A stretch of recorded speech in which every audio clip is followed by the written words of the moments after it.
Tonight's episode of the Tuesday Night Cigar Club is brought to you by Drew Estate. Come experience the rebirth of cigars at www.drewestate.com and download the free Drew Diplomat smartphone app today to discover nearby retailers, RSVP to special events, redeem points to win exclusive Drew Estate merchandise, and much, much more.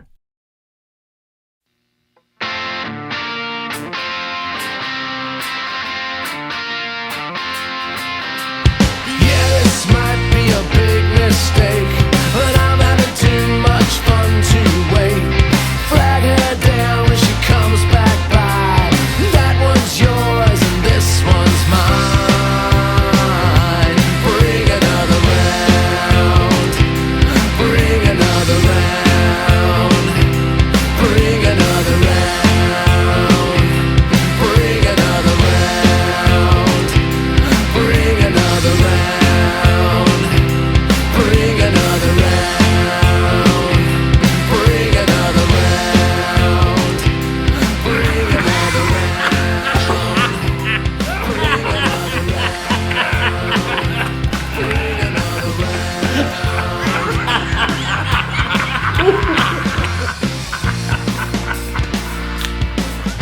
Here's the suckers. Good evening, brothers and sisters of the Leaf. Coming to you live once again from, well, all over the fucking place. It's the Tuesday Night Cigar Club. Tonight, the boys welcome their very special guest, Bill Gould, to discuss his highly unique and dangerously delicious plum brandy, Yebiga, as well as his legendary band, Faith No More. And as long as we're rocking and or rolling, the crew will be smoking the Van Halen-themed CHC Serie E 5150 cigar from Crowned Heads and talking about the 1987 cult classic horror film, Rock and Roll Nightmare. It sounds like we're in store for one hell of a good time, folks. At least, maybe even two hell of a good time. Two hells of a good time? Two hell of a good times? Nah. Whatever the fuck it is, folks, sit back, light 'em up, and enjoy the show. Evening, boys. It's been a while since we all congregated together. Everybody doing all right? Yeah. Really good. Yeah. Good to see your smiling faces. Anything new to report? No. No. I hate Nope. school. Tut hates school. Yak boy says no. Doctor. Baseball season is in full swing. Hey, that's a play on words. See? I was wondering why you were so chipper over there. Caught it. Well, I have some news. I was on the receiving end of my first colonoscopy since we did the last show, so that was fun. Ooh. I don't know why I phrased it like that. Like, when would I be on the administering side of a colonoscopy? Well, you never know, I suppose. It's never too late to learn a new trade. Yeah, so they knock you out cold, which is, thank God, essential. But you guys will dig this. I asked them if they would email me the video of the procedure what the camera was seeing in there, and they did, which was really cool. Y'all want to see it? No. No. Heavens, no. And why did you ask for the video? Fair question, yeah, boy. I requested a copy of my colonoscopy video, so from now on, whenever I get pissed off and tell someone to shove it up my ass, I can play the video for them to emphasize exactly what I'm talking about. Don't you mean shove it up your ass? Huh? The phrase, shove it up your ass. Yeah, when you get angry with someone, you tell them, hey, shove it up my ass. No, I mean, usually when you get angry with someone, you tell that someone to shove it up your ass, not shove it up my ass. Oh, really? Yeah. Yeah. Really. Well, shit, that explains some things, actually. I learned something new today. Shove it up your ass, Tut. Hey. Was that better? Did I do it right? Well, I mean, yeah. Yeah, you did exactly right. All right. Oh, and Doctor, I sent you an email right before the show. Just disregard it, and whatever you do not look at the video attachment. Well, I think now we know I'm going to. Shove it up your ass, Tut. Oh. So, you went and saw another doctor. Oh, well, I mean, this is a specialist. It's okay. It's okay. You know what? Go ahead and read that email. I'm a karate man. I cry on the inside. Welcome. That's enough about my ass and your ass, and got a whole lot of ass going on tonight. Welcome everyone to the Tuesday Night Cigar Club, episode 154. 154. 154. Right. We have got one hell of a show for you tonight, and I am just going to jump right into it. Oh yeah, you're gonna enjoy this. Please do. Both feet. I'd like to welcome to the show a special guest that honestly never in a million years would I have envisioned us having the opportunity to talk with when we started this unique little experiment over 7 years ago. Longtime listeners to the show know by my constant referencing their music on the show that I consider myself one of the world's biggest Faith No More fans. And tonight we are honored to have one of the band's founding members, legendary bass guitarist, composer, producer, Billy Gould, joining us here in the corner of no hope. Welcome, Billy, to the Tuesday Night Cigar Club. Thank you. Thank you so much. Well, I would like nothing more than to hammer you with Faith No More questions all night. You are here for, and I might slip some in at some point. You are here for a very different reason entirely, and a very special reason at that. Our adult beverage selected for this evening's pairing is a very unique product that you yourself have recently introduced to the U.S. market. It's a plum-based spirit that's known in its Serbian homeland as rakia, and I'm dying to hear your backstory. When you first tasted it, and what about it, that first impression was so memorable? Well, so I found out about it because Faith No More toured the Balkans pretty early on. When we played in Berlin and Germany the night the wall fell, like '89, and we were kind of at full touring mode then. And what happened is that was amazing, but what was more amazing was that whole world opened up like then, and that was when we were touring a lot. So, these promoters kind of popped up out of nowhere and got a hold of our agent and was like, first one was, come to Hungary, Budapest. So boom, we're there, right? And when you play a place like that, you're getting people from all over. Like I remember the bus. I woke up in the morning on the bus. We were in Budapest. I just got out of the bus just to walk around and just find some food or something. And there's these 12 kids with a crazy look in their eyes. They had just taken some 12-hour bus ride from Bulgaria to come to the show because that's the whole region comes if there's a rock show there, right? And so we had people coming from Serbia, from Macedonia, and I didn't know about any of these places, right? They, money was really tight back then. So they came to our shows and they were bringing us gifts of this alcohol called rakia, which, it sounds like rock, and some of it was like horrible fire water and some of it was kind of good. It tasted different than anything I'd had before.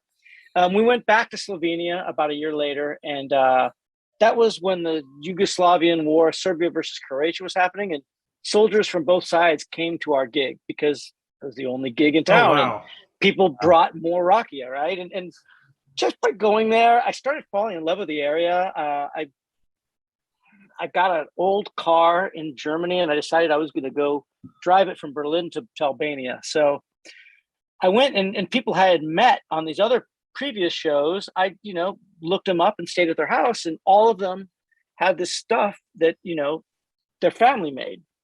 And I just started getting used to it. And I brought punk bands out there. I toured, and, I was at one guy's house once. I was with a band crashing at his house, and he brought his grandfather's version out. And it's this stuff that's like, I was like, this is amazing. And it didn't taste like anything else. It didn't taste like, whiskey or vodka, but it had a lot of depth to it. And that one I had was a really good one. And I kind of realized that families have this amazing stuff. And I got back home and I was immediately jonesing for it. Like that was my drink. And that was probably not too, when I got the really good one, that was probably early 2000s, 2003, 2002. And I couldn't get it, man. I was looking through Google. I was doing everything I could. There was some Slivovitz festival they had in Wisconsin that was defunct. And I couldn't find like, where can I get this homemade stuff? And so I would go out there with bands and I'd, load it in my suitcase and bring it back and drink it in a day. Or somebody was coming from there, I'd say, bring a family rakia with you. Because you can't buy this stuff in stores, right? It's made on this farm, the good stuff. There's industrial stuff like there used to be, mezcal with the worm, you could get for a couple bucks, right? But the real stuff, it's kept in the family and you don't sell it. So I have to have somebody who, get your grandfather, get one of his bottles, and the people would bring it out. And I had this experience about maybe 10 years ago, where this buddy of mine had just done a tour. I'd hooked him up with some promoters out there. And all I wanted for to get my commission for this was just bring back a bottle of family rakia, a good one. So he called me at my house. He's across the street from my house. He's in this bar and he's like, I'm over here. I just got back. And I was like, okay, I'm going right over there. Went over there. He's sitting in there. He's got a brown paper bag. And it turns out that this was a rakia that was made. This guy made when his son was born. And he kept it aged until he was ready to get married. So this was this prime family heirloom. And that's what he brought back for me. And he handed it to me and it slipped out of my hands and it shattered all over the floor. And it was just like, what?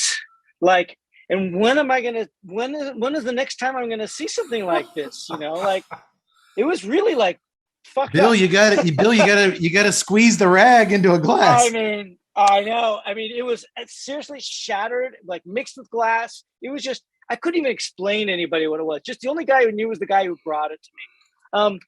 So, fast forward a couple of years and my neighbors, San Francisco, there's a bar called Tornado, and they're an early version of a early craft beer bar for the States. They have a lot of local stuff. They've been around for like 35 years. That's behind my house. That's like my living room. So I know a lot of guys and they hang out with guys that are connected to that. And they get around, they drink tequila together. And these guys are like, they know everything about spirits. And I kind of listened to them and nobody knew what rakia was. And I was just thinking, I want to just try to find a way to import this stuff. And because nobody knows what it is here. And I'm addicted to it, basically. It's this mythical thing that I want. So I just went for it. I knew a guy who was a distributor in California, and I said, hey, man, I got this crazy idea. It's stupid. I'm a musician. I don't know anything about this business. And, I kind of think I should bring this stuff out here. And he's like, you have to do it. Like, I'll help you. You can use my importing license. I'm like, I left his house like, okay, I'm going to do it. So that's what I'm doing. This was about 3 years ago. And I hooked up with a family out there. I mean, Serbia is going through this. Well, when I say Serbia, the Balkans is this really big area, right? It goes from Turkey all the way to Austria, and they all have rakia there. But Serbia is kind of like the Tennessee of rakia.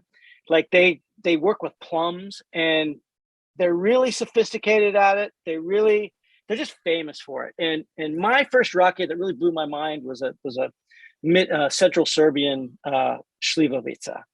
So I was like, I got to do that. If I'm going to do this, like that's my drink, right? So Serbia has been going through this kind of renaissance where, there are these guys that started this blog that are starting to appreciate rakia, where they're starting to, because there's masters there that make the stuff that's just ridiculous. And it was never really being sold because it stays in the family. And the other thing is that it's too expensive, for the average person really to buy, because if you're really making like this with fruit, it's people are making 200-300 euros a month there. It doesn't make sense. Nobody's going to pay 100 euros, even if it's aged 20 years and it's beautiful. Like money's not there. So there wasn't really a market for it. But these guys started this blog where they started evaluating it, coming up with criteria and origin and the kind of plums used, and they started chronicling all this stuff. And I was like, man, like this is the time to do it, because I can actually turn people out here in the States onto this now. It's like a legit thing. Like this is actually a world-class spirit that people don't know about.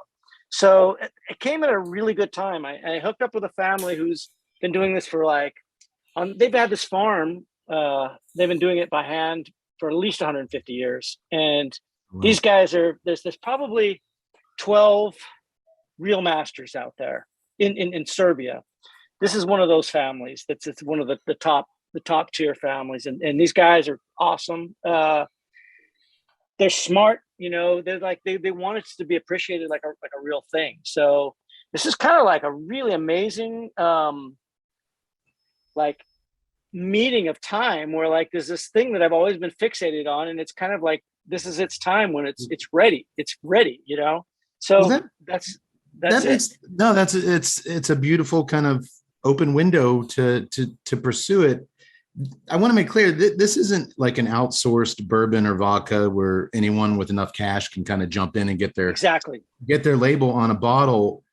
Once, you decided to pursue this entrepreneurial journey and do it the right way with respect to, its tradition and the farmers and the people who produce it. And like you said, keep it all within the family. How did you come across this farm, and how did you get them to trust you to be their kind of steward to share their love affair with this drink to the rest of the world? I mean, I met them through people who are involved with Rakia, and it's a pretty small world, the guys who are really doing the amazing stuff. Part of it is because being a musician, and Faith No More connected with the Balkans quite a bit. And it's because we went there early on and we made great connections there. So they knew who I was, right? And I think the other thing is, and it's kind of sad because somebody like me probably shouldn't be doing this. Somebody who really is a legit expert should probably be doing this, but nobody really knows about it and nobody cares about it. And they're just like, so happy that their culture is getting appreciated, actually. Well, hey, passion goes a long way. It covers a long way. Passion covers up a lot of shortcomings if it's well directed and coming from an honest place. And like you said, I think that was it. Yeah. But going back to when you were touring over there, I was telling the guys this earlier, and I was like, I could be wrong on this. Were you guys not playing in Berlin when the wall fell? But we were there that night. That's amazing. The weirdest that's so thing, wild. The craziest thing is when you used to tour and you'd play Berlin, you had to go drive to this thing called the corridor, right? Because Berlin was surrounded by East Germany, and there was one little thing you had to go through all of these checkpoints, right, to get into Berlin. And they didn't like bands at all, so we always got, it took hours, and it was a pain in the ass. And that day, it was just like a normal day of driving through East Germany to get to West Germany. So we were in the club, and somebody said, "Hey, they opened up the wall, everything is a regular gig." And so they said to Mike, "Hey, go on the microphone and say, 'Du Mauer ist weg.' The wall is gone." And so he's like, "Okay." So he said it, and people were like, "Why is he saying that?" And nothing really was weird in the club. And then after the gig we were finished, we walked outside, and it was just like millions of people. It was like the whole city was a giant festival. These East German cars, like millions of them all over the place. And people were walking around giving champagne to people. And it was just nuts. Wow. But in the club, nobody even there knew that it had happened. We never just thought we were doing a stupid joke or something. Yeah. That is nuts. Well, that was nuts. That is insane. I've heard you say this, which I thought was probably way more epic of a statement than you probably did at the time. You said the difference between a glass of Rakia and a glass of bourbon or scotch is the fruit. You said the fruit has a soul to it. Absolutely. Now that, boys, is reminiscent of some classic poetic cigar blender. We're used to hearing these cigar blenders and farmers talk that way about, the soul of the plant. And you don't hear that a lot. That human side when you hear a lot of booze people talk. Mhm. It's, X hops, X grains, blah blah blah. You don't really hear them actually consider thoughtfully, and I think you're right. It's a fruit. It's different. Can you tell us a little bit about the farming process and the distilling that brings Yebiga? Did I say it right that night? Yebiga. Yebiga, from the plum tree to the bottle here in the Corner No Hope. Right. What is? Are you drinking some now? You've had some.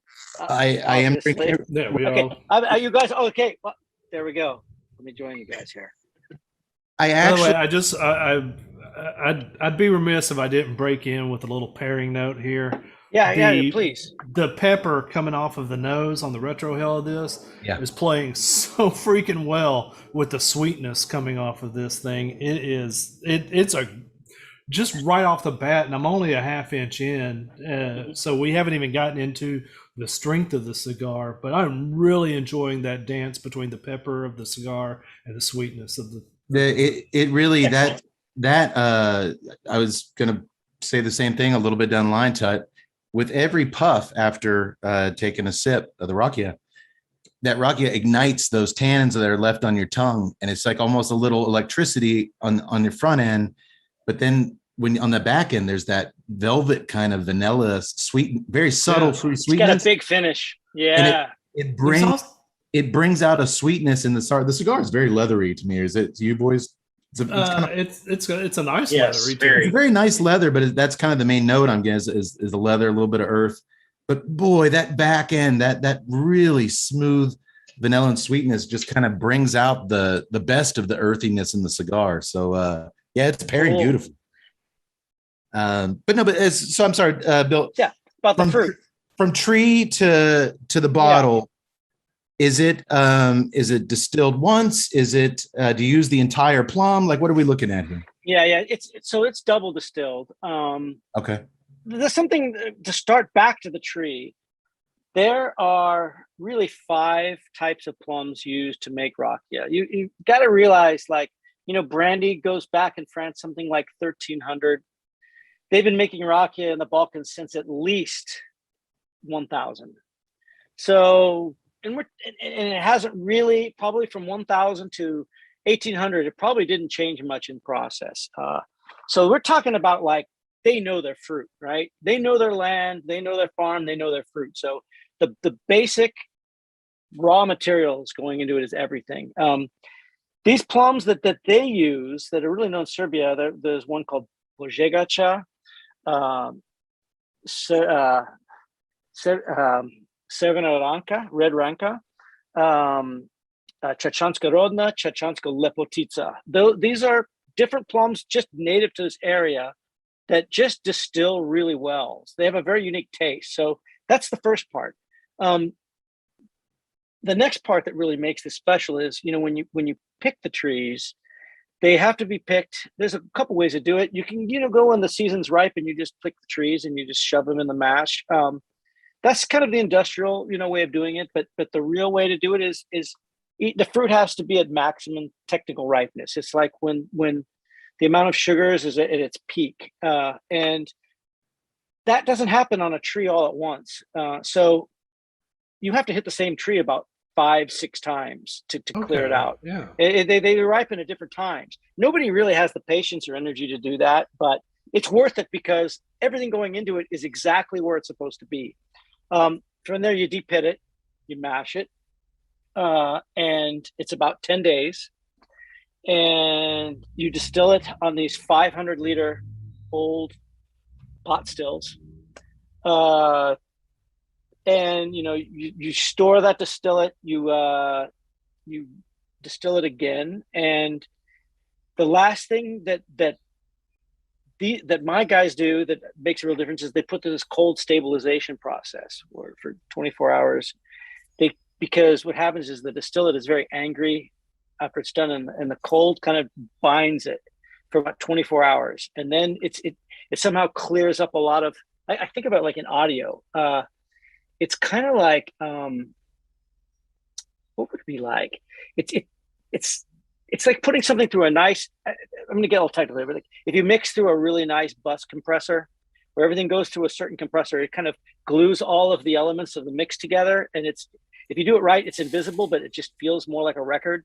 Just kind of tamps it's down got a the finisher. angriness. It's a finisher. Yeah, exactly.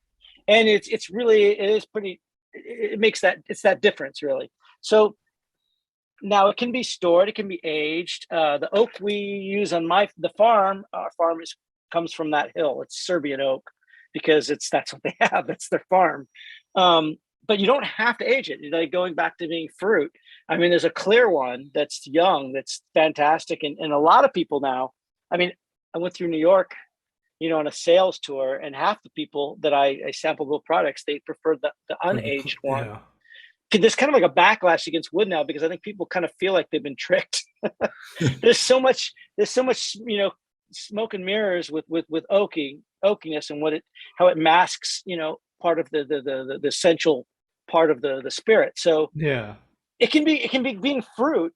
What you really want to do is not get in the way of the fruit. You want to express the fruit, the beauty of the fruit. So you don't need to have wood to do that. Wood can make it different, and it can accentuate certain things. So what you're getting here is with these tannins and vanilla that it still tastes like plum, right?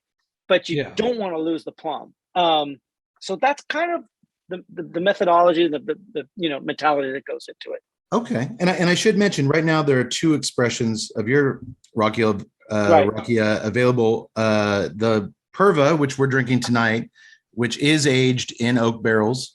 Are those charred at all, or are they just straight up first use barrels? Exactly, that's right. And then there's also the Bella, which is not aged, and it's the clear, like where it's stored in stainless steel. Exactly.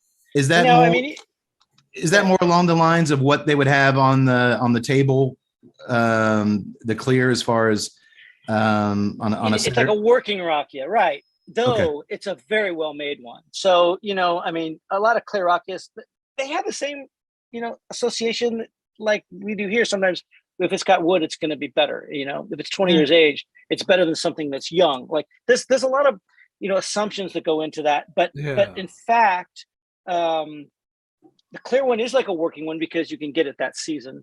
But the oaken part, the way to put it into perspective is there are 10,000 registered distillers in Serbia that are registered. So probably pretty much every family kind of distills, or if their family doesn't, their cousins do. So there are deviations on how people do things, and there are different personalities and things that go into this. And it's all kind of unique with the terroir and the family tradition.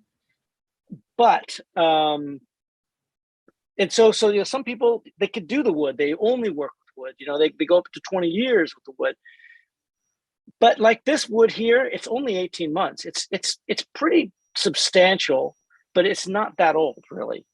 There's a lot of variation. I guess that's what I meant to say. Okay. Well, that's actually very similar to what we see every day in the cigar world. People aging their tobaccos a million different ways, fermenting their tobaccos, anywhere from burying the tobacco under, hot coals in Brazil for weeks at a time, to fire curing tobacco in Kentucky, where the tobacco's hung in a barn where they're just constantly, relighting coals underneath it and just smoking the hell out of it. Interesting.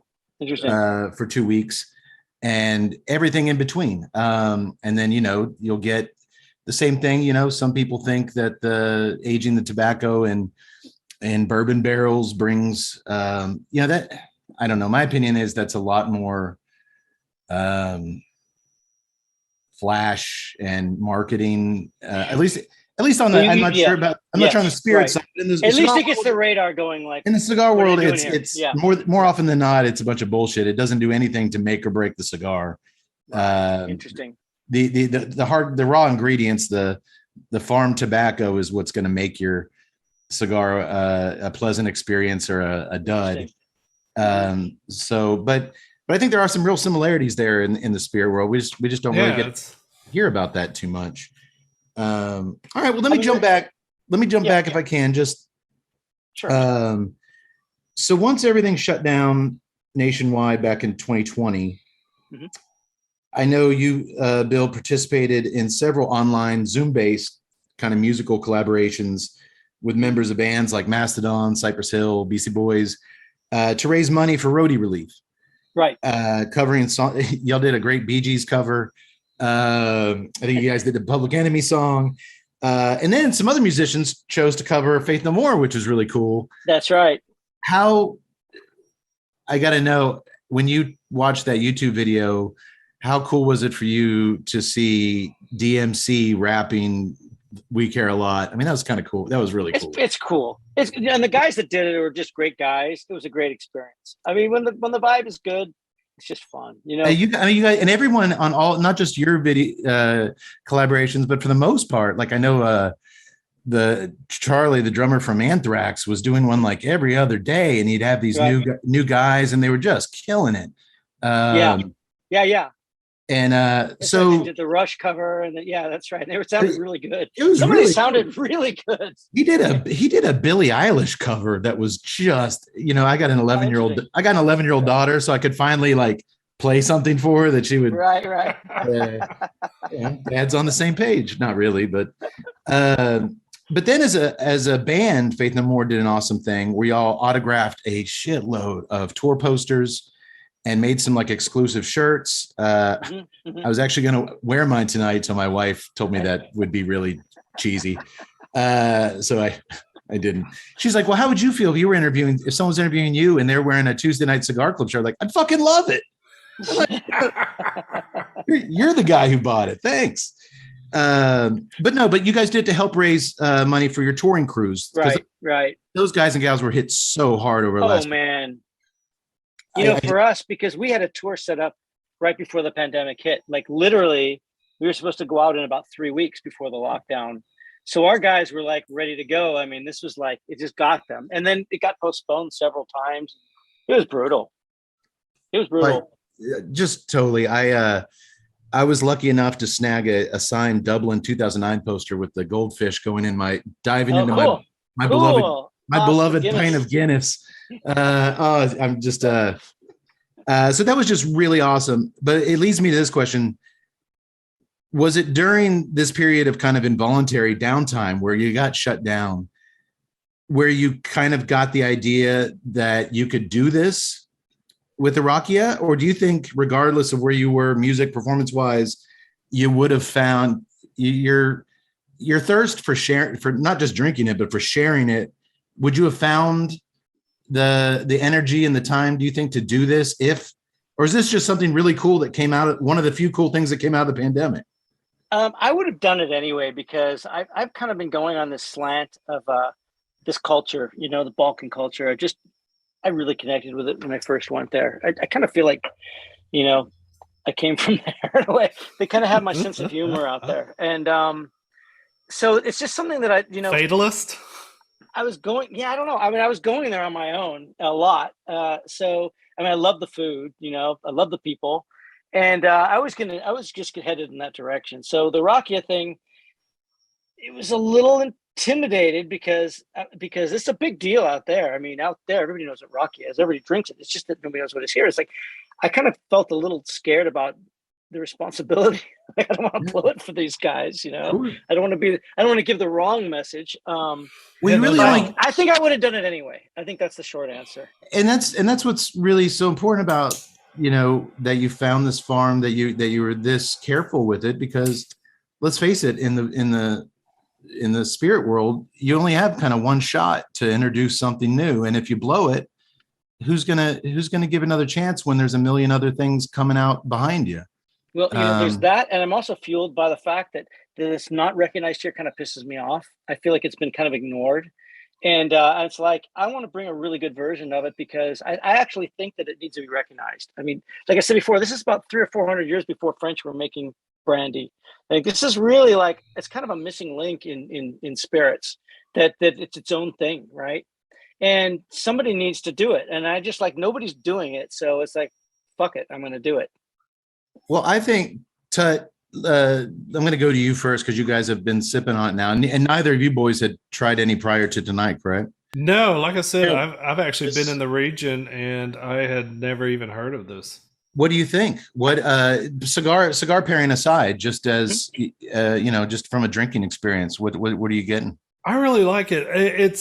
I've been trying to like find something to equate it with, and I just can't. I mean, there's a little bit of a smokiness to it, but the fruitiness separates it from any type of Scotch, any type of bourbon, which it's really kind of interesting because, with cigars, you got the retrohale that you come up through the nose. There is an interesting thing that when you first take a drink, it plays right on that entrance to the retrohale. It almost like opens it up. And it's just, to me, it's a marvelous little play right there. I'm really liking it. I didn't think that I would because, frankly, the first thing you say when fruit, I just kind of shut down. Of course, right. But no, there's a sweetness there that's not like a manufactured sweetness. See, like in cigars, a lot of times they'll sweeten things. They'll like sweeten the tip, and to me, it just screams, "I'm altering this. I'm bastardizing this." Right. And that's not the personality of this drink at all. And that's what's kind of caught me off guard because I've never taken a flavored or a fruit style drink seriously. I don't drink mixed drinks. I'm not a pina colada guy or anything like that. Right. I'm really gravitating to this. But I think that might also be, Tut, is because so many of the fruit inspired or based bottled spirits, it's artificial. I mean, they're not actually, they're just kind of introducing, these flavors through some kind of, half-ass chemistry. And I mean, it's basically alcoholic Kool-Aid at a certain point. Yeah. It's fruit flavored sugar water. Yeah. And I think what I really like about the Perva is you had mentioned Scotch. What it does remind me of Scotch is that first initial on the front end of that sip, you get that alcohol sting kind of on your tongue. But by the time you're, like I said earlier, on that swallow, it is just that really mellow, mild vanilla mixed with that sweetness of the plum. And it's incredibly easy drinking. I mean, it's so smooth. It is super easy drinking. Yeah, so what you're the probably the more educated of the liquor side of our things. Well, what are you thinking? I have, like I said, I have a Czech background, so we, visited the Czech Republic many times, and so we grew up kind of having what would be this. I mean, we just called it here. It was just what like you mentioned, Slivovica. But we never got anything like this. What we basically got, and even what we had over there, was moonshine. I mean, someone just, making it on their own. And effectively, that's all they really were doing. They were doing nothing for flavors, all alcohol.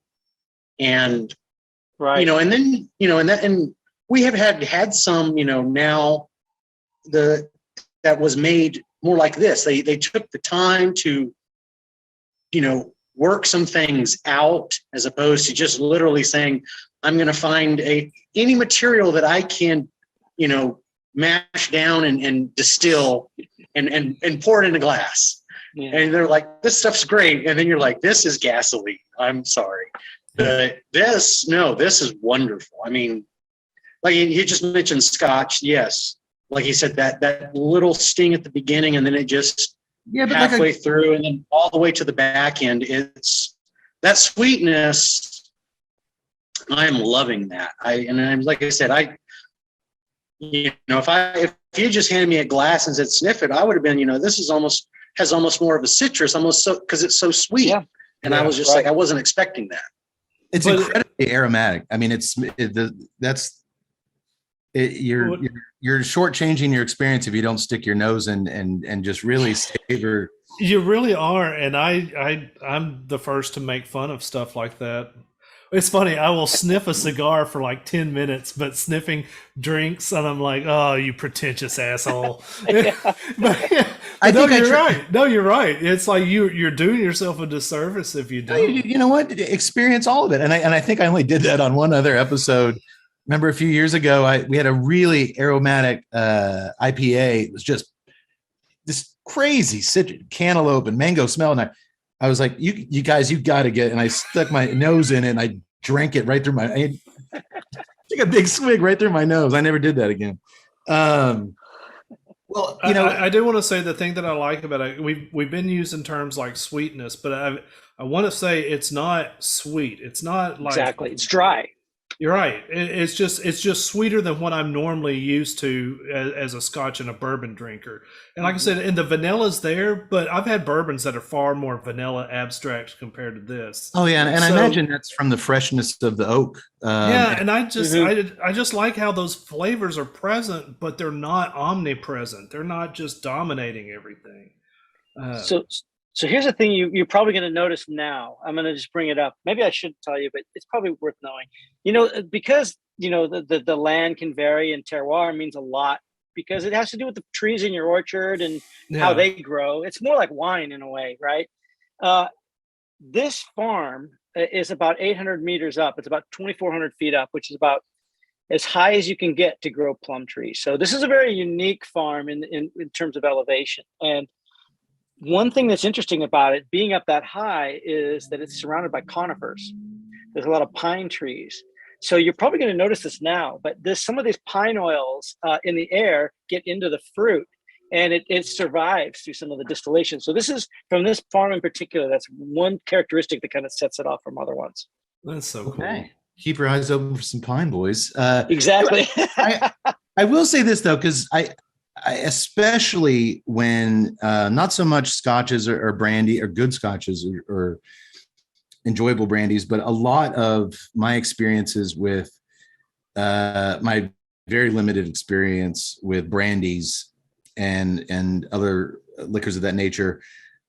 Just for you, Bill, I'm going to call it the Jizzlobber effect. These they're super aggressive for 90% of the time you're drinking them until you're about on your sixth glass. And then finally that church organ comes in. It's like, hallelujah. I can finally drink this shit okay now because I'm hammered. And right. It's like this battle through, you got to get to where you can finally, right. Oh, okay. And then, it's, and I just 3-4 glasses later, it's still fighting me. And I'm like, why am I drinking this? Yeah. And that's kind of what my kind of biased impression on brandies and things of that nature was. And this is it's a credit to your process and your rakia. It's not that at all. It's like I said, it's got that Glenfiddich kind of not peaty, but just that real nice introduction, but then it just really mellows out, and it could get dangerous sipping this stuff if you're not careful. The good side is it's made with it's just plums and water. It's not going to mess you up too badly. Yeah, so it's healthy. Just plums and water, and the water comes from the mountain. I mean, we're talking a really rustic farm. Like the first order we ordered a pallet, and it snowed, and everybody had to walk all the cases down the hill on a footpath to get it into the truck. I mean, we're talking really rustic. But you know what? I could see this appealing to not just Scotch drinkers, but wine drinkers. Wine? Yeah, I could see wine drinkers. That goes back real quick, and I'll let you jump into it. As far as the plums go, I know winemaking grapes aren't the same as the grapes you're munching on from the grocery store. Can you eat are these plums that you're using? Do they taste good, or are they much better suited for? You can eat them, but they're much better for distillation. A lot of these plums, I think Serbia is the third highest plum exporter in the world. So a lot of these plums actually go out for food, mostly to Russia, and where they get freeze dried and they stay around that part of the world. But yeah, I mean, they're okay to eat. I would rather drink them than eat them personally. What were you going to jump in with, Tut? Now I can't remember. You got to slow down on that rakia. let me, as premium cigar smokers are well aware, packaging from the box artwork to the cigar band's imagery, our one tonight, certainly, I'll explain that here shortly. They're crucial in grabbing a consumer's attention when you walk into a large humidor. There's thousands of cigars begging you to grab them, and That's for sure. that aspect of it. So it's so important. Could you tell us and our listeners a little bit about, here's why I love this bottle. So many of the spirits come out and they've got this, the stereotypical, Kentucky old gentleman on his porch or a herd of buffalo or some of that other stereotypical, stuff. You went bold on this, and no surprise, you went against the grain. How did you come up with the idea for the labeling? It's a cultural thing, so you wouldn't know this, but I can explain it to you. First of all, the woman on the bottle, she made rakia till she was almost 100, probably 98 years old. And her thing was actually making rakia from natural products. There was a period of time after World War II where everything became, made to scale like everything else everywhere, and people got used to cheap rakia that was made, in mass quantities. And she kind of stuck with it in her village and was a purist. Plus, she's got this look that everybody's Serbian Baba looks like. She is so classic for that area. But the other thing is when people die in the village, let me find the Bella here, because this is actually the original label was white, right? And it's what this actually is an obituary. When somebody dies in a village, they make these handbills, these flyers of the person who died, and they put them all over the post office and all over the place. Everybody in the village knows that this person down the road died. When I first went there, I just saw these flyers. I thought it was some punk band or something. It looks totally cool, right? I had never seen anything like that before. And I was like, that's the coolest thing ever.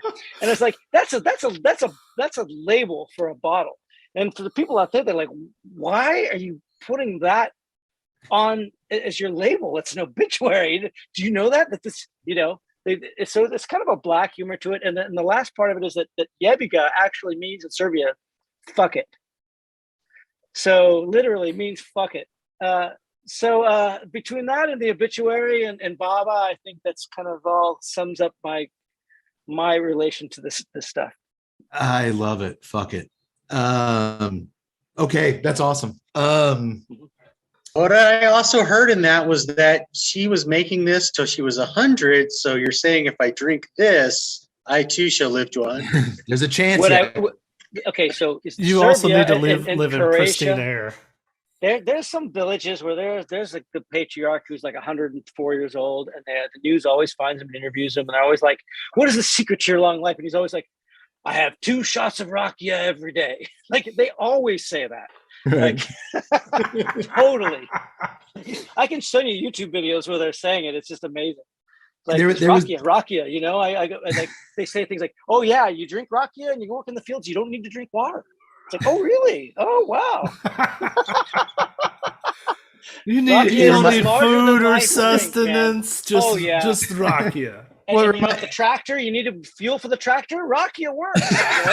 You clean need fuel the for the horse. The baby's teething, everything. Yeah, it's like part of the family. It really. It reminds me, boys, of the World War II veteran. Remember he lived to be, I think, 106. The African American veteran who they did here in Austin. Oh, was he in Austin? Yeah. 106, but every news article was he drinks X amount of bourbon every day and smokes 6 cigars. And so every cigar group is sharing these articles like, there you go, like this is it. It's like, all right, it's one guy. He's the one. I do think a certain amount of pleasure is conducive to a long life, though. You have to give yourself some pleasure, right? Absolutely. Absolutely. Well, for tonight, speaking of cigars, let me go and tell you what we're smoking tonight, guys. Yeah. I selected, because we do have a special guest tonight, the CHC Serie E 5150 from Crowned Heads. Based in Nashville, Crowned Heads has a long history of naming their cigars after musical inspirations. I think we did their Headley Grange on the show, which is pretty good. And the Serie E was released last year as a tribute to legendary guitarist Eddie Van Halen. The E actually, more specifically, stands for Eruption, which is, of course, a song that features one of the most famous guitar solos in history. Now, here's where I was talking to you earlier about, the poetic prose and describing the blending and the processing. I'll give you a little glimpse into our world, Bill. See if you don't go here, Bill. Okay. Crowned Heads main man John Huber had this to say about the inspiration for tonight's cigar blend. I listened to that guitar solo and saw it as a sonic metaphor for smoking the cigar. From the drum and bass intro, which I saw as cutting and lighting the preparation of the cigar, to the mixing of triads and harmonics, which I compared to the complexity of the flavor profile, to the bottoming out dive bombs that was reminiscent of the finish of the cigar. It all paralleled seamlessly. The CHC Serie E smoking experience is a medium plus body dance on the edge between technical mastery and random entropy, resolving in a balanced, melodious harmony. How's that? Melodious. What did I say? Melodious? Melodious. I've heard both of those. They need Jay Peterman to read all this stuff. It's very Jay Peterman from Seinfeld stuff. I mean, at least if it's Van Halen, he's entitled to say it. That's the way I see it. Absolutely. Did you ever have any run-ins with those Van Halen guys? Never did. No. I mean, I think that maybe they had split up when we were in any kind of world where we would have come into contact with each other. Right. And then we split up when they kind of came back. So, no, not so much. Okay. Let me ask you this, Billy. Do you have any experience smoking premium cigars? I do, but not enough to where, I mean, somebody can walk me through it and tell me what I'm smoking, but I don't have enough experience to really say I can put things into context and appreciate them properly. Okay. Well, I'm going to... I think one of the things that I appreciate about both of these worlds, especially listening to you talk about these Serbian farms, which we went through a short, and I didn't get to Serbia, but we went from Kosovo up to Macedonia to Kosovo through Bosnia Herzegovina. And it's the first time I'm a Texas boy, and it's the first time I've ever seen farms grown uphill on a mountain. Oh, and yeah. It was just such beautiful land, and it was so cool to see that process. Yeah. I mean, you probably drove by some like outdoor distillers. I don't know what time of year you were there, but like a lot of people have their stills outside, and when it's like fall time, and the harvest happens, like the family's just around just cooking and eating and just like cooking their juice. It's a great thing all through the countryside. Yeah. Bill, do you pair this with a big meat, like meat is fantastic. Meat I'm guessing is like great with this. I'm guessing like a fatty steak. Fatty meat, steak. It's really great, like lard, anything like, I mean, what they have this stuff out there that's called slanina, and it's basically just fat with some salt. Live to 104, ridiculous. Did they? But also, I mean, like charcuterie, right? Like sausages, that kind of cheese. Cheeses are really good. This fat is I can see for this. Yeah, I can see cheese going. Okay. Yeah. Just to finish up the cigar, boys, it is the 5150, which of course is named for a Van Halen album. I think Sammy Hagar's first album with them. It's a 5.5 by 50 ring gauge cigar. It uses an Ecuadorian Habano Oscuro wrapper over a binder from Jalapa, Nicaragua. And the fillers, Tut, you'll like this, are all Nicaraguan from the regions Jalapa, Ometepe, and Pueblo Nuevo. So I know you're a big Ometepe. That actually, that reminds me with Bill, when he just got this Jones and, he experienced this Rakia and he couldn't get his hands on it. I remember when we went to that blending seminar and you got that little purito of nothing but Ometepe. It was the Lajero. It was the Lajero. It was the Ometepe, very strong Lajero, which is the top of the tobacco plant that gives you your strength. And they rolled in this little purito, a little tiny cigar of just that one leaf. And he fell in love with it, and he couldn't get it. You can't just get that. And every manufacturer we talked to, we'd be like, "Can I?" He's just Jones, and he's got to get more Ometepe. Just give me it. Which I will say, it's nice because you can tell the Ometepe is giving it a little bit of strength. My Crown Heads is one of those cigar manufacturers that a lot of people love, and they just just doesn't sit. It just doesn't sync with my palate as well. But that doesn't mean it's bad. It just means it's not in my palate range. But I love the fact that the Ometepe gives it a little bit more strength, which has always been one of the things that I think doesn't make me sync with Crown Heads. The Jalapa gives it a little bit of a sweetness to it, so there's a little bit more of a strength presence with this cigar than I would normally find with Crown Heads. So I am liking that, and it should, because you're doing a freaking ballsy ass Eddie Van Halen solo. So yeah, if you're gonna make an Eddie Van Halen cigar, it should have some balls, and it does. And that the Ometepe tobacco, Billy, that's actually farmed in the volcanic. It's on a volcanic island in Nicaragua. Wow. Where that soil is so dense and rich. Right. And it just, if they have the patience, like you mentioned earlier, to let those plants grow, that top priming, that Lajero that gives the cigar its kick is so recognizable. Most tobaccos, I mean, it sounds like a Sicilian wine, like around Etna. They get like that. They get very, very, what's the word? There's a certain word that's very characteristic. It comes from volcanic rock. Anyway, go ahead. It's magic. I mean, it's just this little island, and it's usually if you get a cigar with 6-7 different leaves from different countries, and it's really hard to pinpoint. But that Ometepe is you can identify this one. Very distinct. It is. Are you guys enjoying the cigar?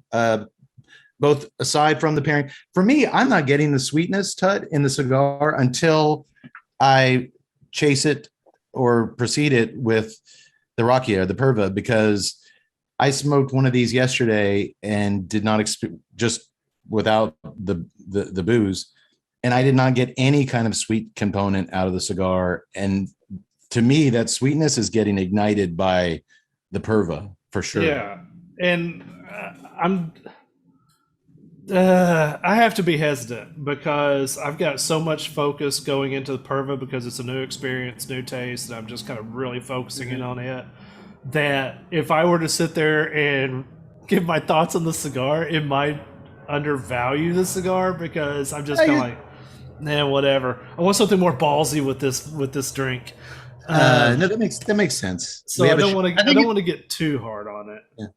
I'm gonna say I like this pairing because in terms of sweetness from the cigar, I haven't gotten that, but like you said, because of the strength of the blend on this, you get, like you said, I mean, like you mentioned earlier, very, leathery, earthy types, flavors coming off of it, but coming from the just that general sweetness and just how you get the little bit of sting, and then the strength from the cigar, from the Ometepe, from that, and then the sweetness on the backside here. I'm liking a winner. I just retrohaled and I made myself a tremendous liar. I think the retrohale on this pairs perfectly with the Perva. Perva, is that the pronunciation? Perva, you're good. Oh, and by the way, Billy, retrohale is the fancy term for blowing smoke out your nose. Oh, okay. Which really, as guys who review cigars and kind of live in it, if you're not blowing smoke out your nose while smoking a cigar, you're missing so much. I didn't know this. This is the first time I've ever heard that, actually. Yeah, you're missing so much of the experience. You pick up so many notes and so many subtle things. That means it has to get into your lungs to come out your nose, right? No, you got to take a full draw. No. Yeah, no, just all above the head. Yeah. Okay. All above the head. And it's cool because there's some pepper there. It's not heavy pepper. It's not dominant, but it's just enough to spice it up. And again, there's a little bit of cedar that comes through there. And so that cedar playing off of the sweetness of the Perva is it's a great matching. And so much time where I'm trying to focus on the drink, I forget to retrohale. That's what I was saying. The before retrohaling it, I mean, it was an okay cigar, but man, when you retrohale it and it opens up that pepper and cedar to match, it's nice. Good. Now you're cooking, buddy. Yeah, it's weird, Bill. With pairings with cigars, it's kind of like adding a splash of water to, it can really open. On some cigars, in like some drinks, you add that water, it can just kind of open up things that were This can do that as well. Rocky will do that. Just a drop. Yeah, exactly. Yeah, just a little bit, but all of a sudden, an aroma that was real subtle before can kind of blossom. That's right. A little bit of flavor that you were only hinted at will kind of come alive. It's amazing what that, and that's really what a perfect or an ideal beverage cigar pairing does, is that whatever you're drinking just helps that cigar be its best self, if that makes sense. And this is. Do you guys drink coffee? Yes. Oh yes. Because the way you're describing cigars, it sounds like coffee descriptions as well. When you get into blends, there's a lot of similarity. A lot of similarity, and there's actually a lot of crossover between the coffee world and the cigar world. That's a big thing now with coffee infused cigars. Similar climates for very similar climates. Oh my God, we went to Nicaragua right before the shit hit the fan, early 2020, and just getting some of the freshest coffee you could get off those mountains. Holy shit! Oh God, it was so fucking good. Love it. So they're very similar worlds, and I think everything that all ties together, whether it be food, whether it be spirits, cigars, coffee. It's just if you've got kind of an open-minded palate to just have fun and explore, it's really hard to be bored, because there's always something new you can try, and there's always a new combination of things you can try to see if they work together, and it's just it just makes life interesting. Just for fun, boys. I'm with you guys. The cigar is very peppery and strength-wise through the nose with that nice leather profile. I think the drink is very much helping it. Just for fun, I am going to light up, because I have a feeling this pairing might rock. I have a Pappy Van Winkle barrel fermented Robusto from Drew Estate.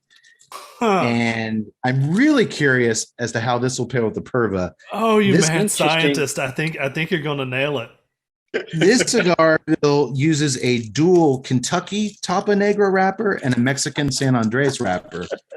And the filler tobacco is, and we've witnessed this process quite a few times. It's amazing.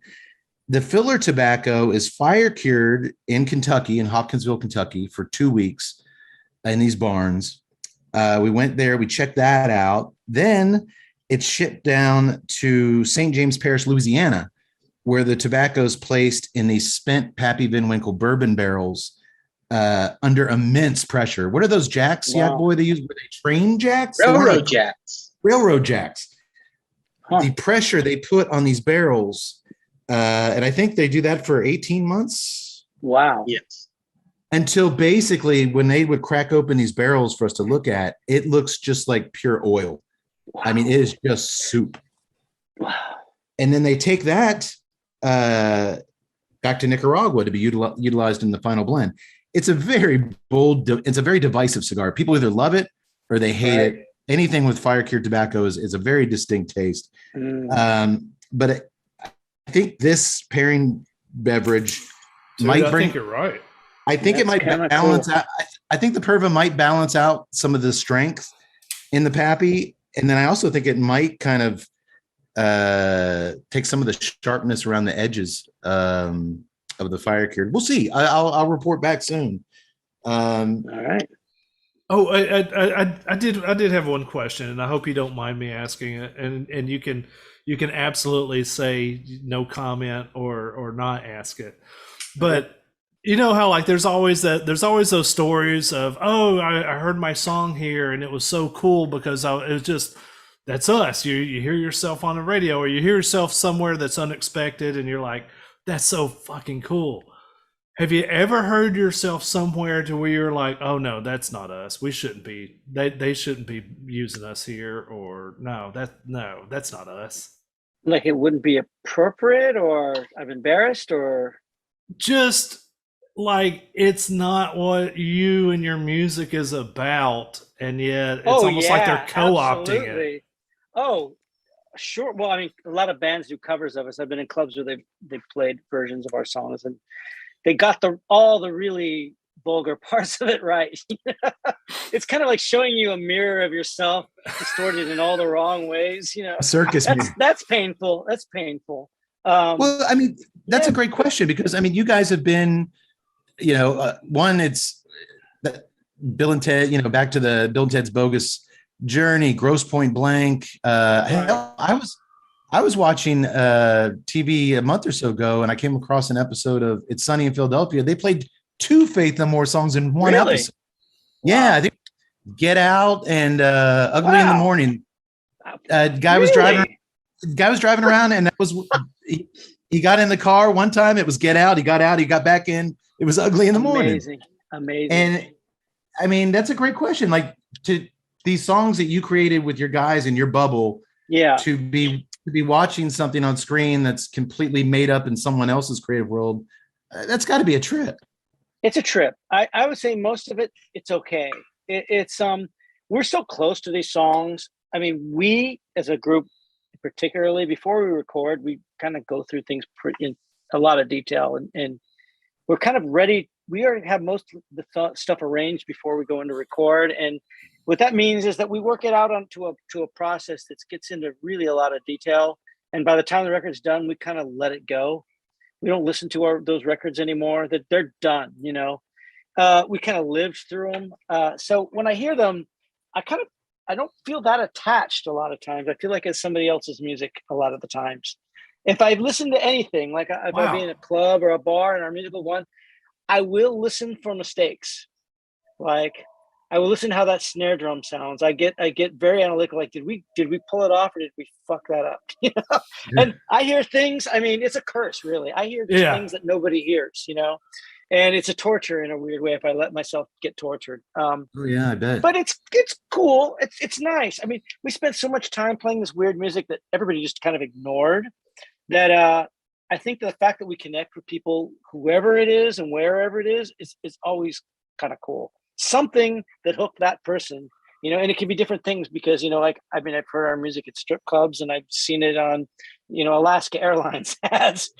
Who knows, man? Who knows? I think it's cool. I think it means that it got somewhere. So I like that part. Well, that's awesome. Real quick, I meant to ask you, I noticed on your website that there is a list of some craft cocktails. Is that and I'm going to say this from my kind of creative standpoint. The thought of people messing with the thought of if I put so much thought and care into the way the stuff I do is structured, and when I put it out there, that's the way I want it, and I want you to experience. I want you to experience the way I want you to experience. Don't fuck with it. Do you have those same kind of protective father concerns? I absolutely do. I struggled over the cocktail thing a lot. Yeah, I mean, it's just not how it was done traditionally. Though, if you go to Serbia now, there's cocktail bars that mix with rakia. So there's mixology everywhere. So it isn't such a sacrilege. It isn't. But it was a struggle because you got to have to kind of stand on your own 2 feet with the character of the raw materials. But there's guys that do some really cool stuff, like, I mean, the guy that did our cocktails that we have on the website, like, made them at home, and they're actually really good, and they don't compromise the unique part of the spirit. I mean, you also have to think about, rakia isn't really that well known, and it is a really unique thing. You guys are realizing now it's hard to compare it to other things. It's just kind of its own thing. If you can have a cocktail that brings that unique character, it's offering something new, right? And I think that's it's important. It's a new flavor. It's a new perspective. So in that case, I think it's okay, as long as you don't just kill the actual raw material. I think it's okay. The crappy part is in my head when you're describing all this. I'm like, all right, and again, I'm saying this as a guy who does not like cocktails. Right. I'm just like, either.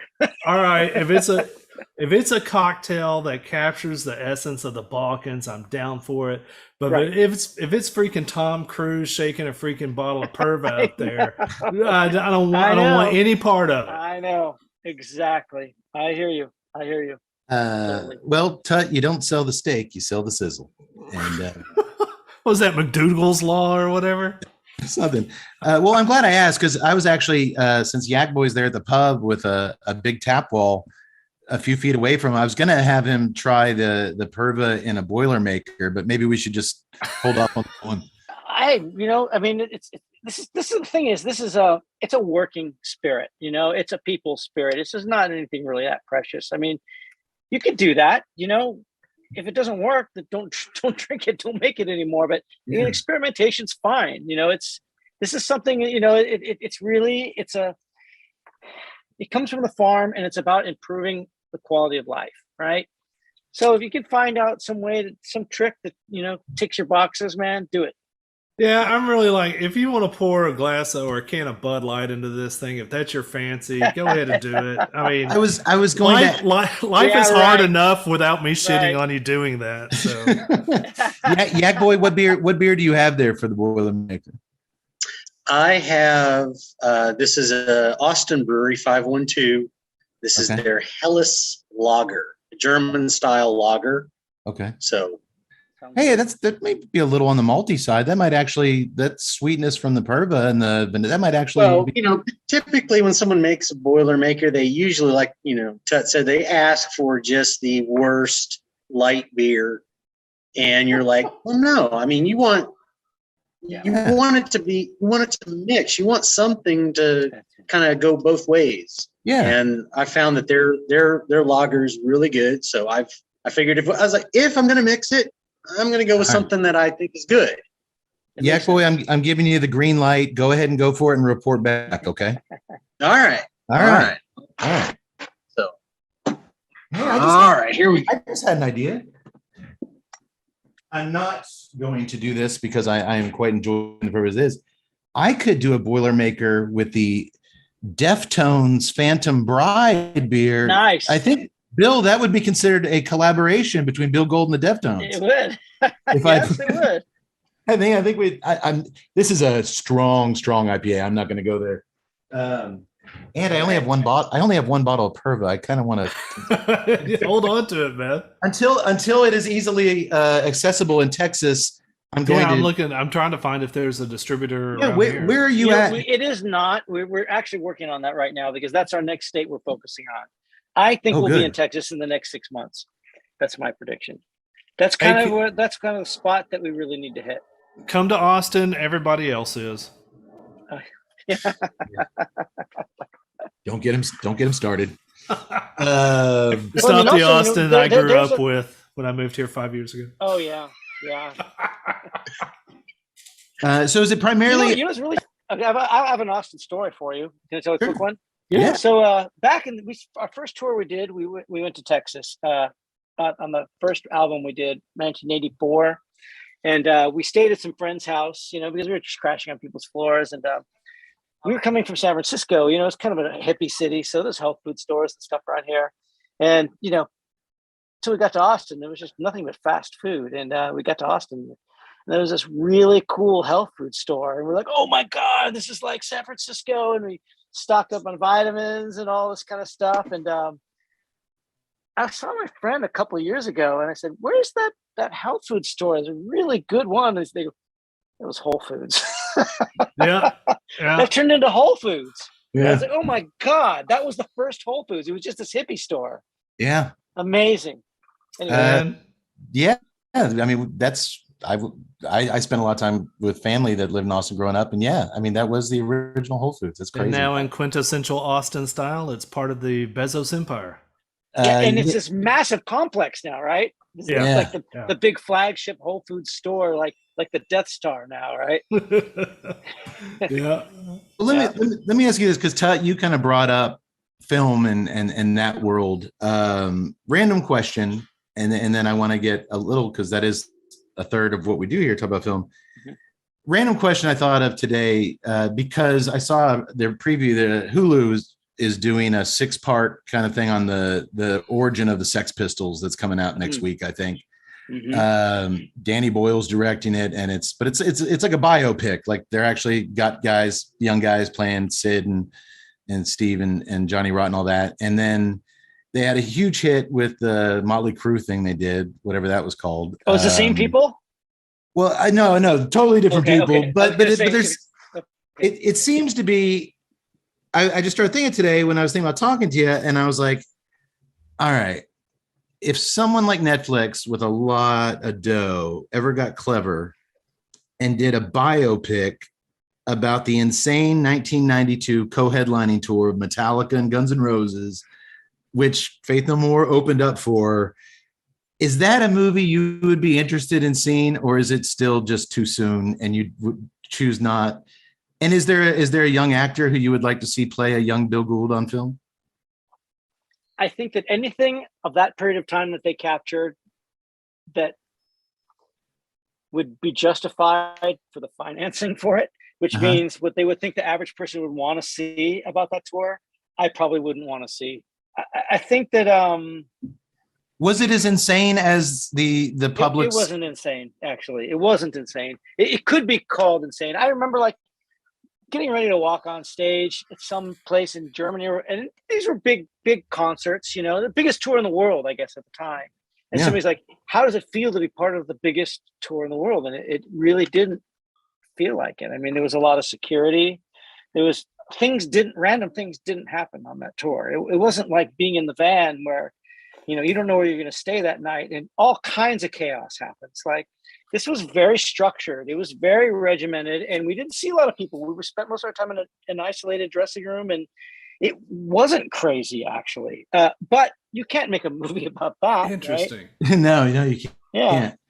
Yeah. Okay. I just. I'm sorry. I'm like, yeah, let's make a documentary about an itinerary. I mean. Because you're right. Because like, and I haven't been in near the experience to what you have or the scale, but there was like when we would actually be part of big tours.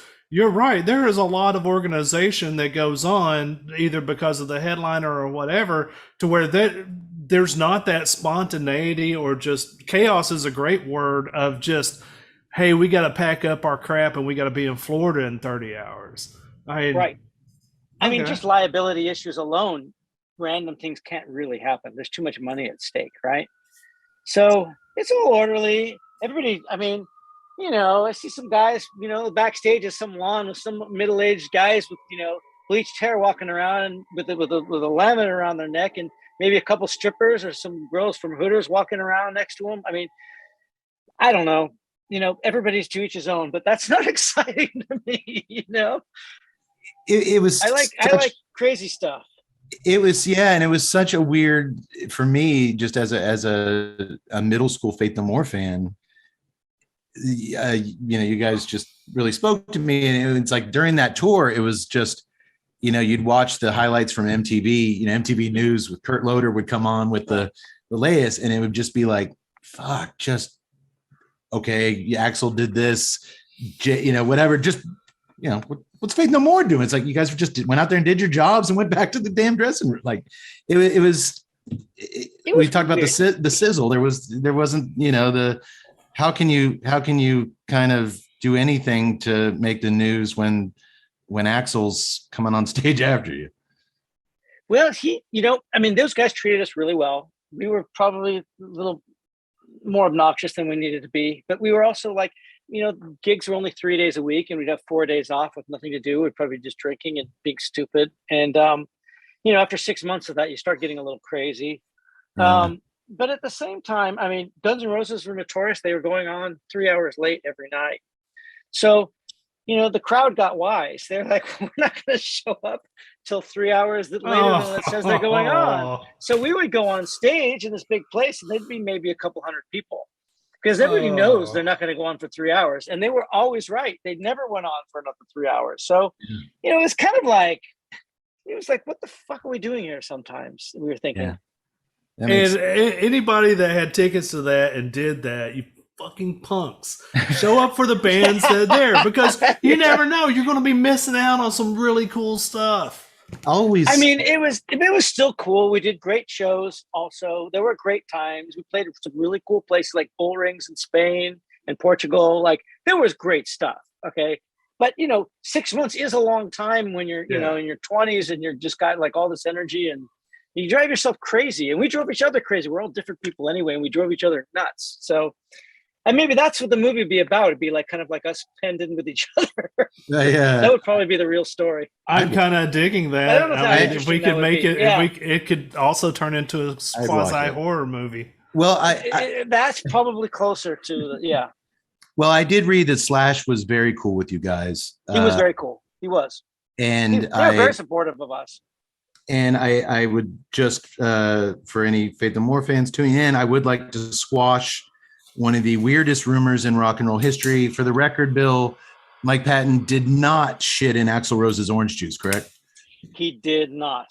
I can confirm that.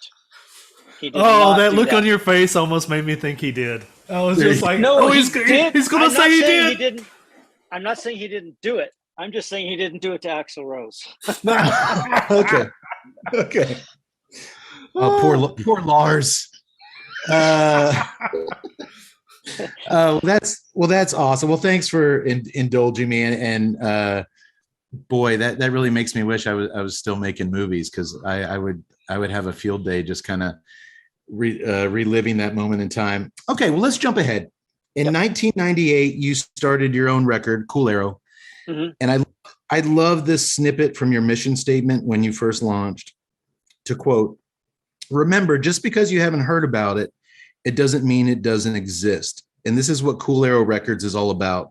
Bringing light and ears to a diverse range of music previously denied any semblance of mass attention." Well, first of all, that goes directly with your Rakia. It does. It goes directly with my band, actually, Faith No More, because we went through 10 years in the wild as well, right? Yeah, I mean, it didn't exist. Yeah, this seems to be this kind of drive inside of you that wants to bring really good shit that people don't know about out into the light, out into the open. It makes life better, I think. I think new shit is. I mean, I like discovering new things. I like getting turned on to new stuff. That keeps me vital. It keeps me from being bitter and cranky. And so I like to encourage that in discovery in everything. And I like to also hang out with people who would make me discover things too. Absolutely. Us as well. I mean, just with you guys talking about cigars actually has got my head going. I mean, and I'm starting to think about it like coffee. Well, Bill, in the next few days, I'm going to put together a Rakia pairing that's awesome. sampler for you, and I'm going to take you on a tour. All right. But you know what? When I read that, it's like, hell yeah, that's the kind of music I gravitate to.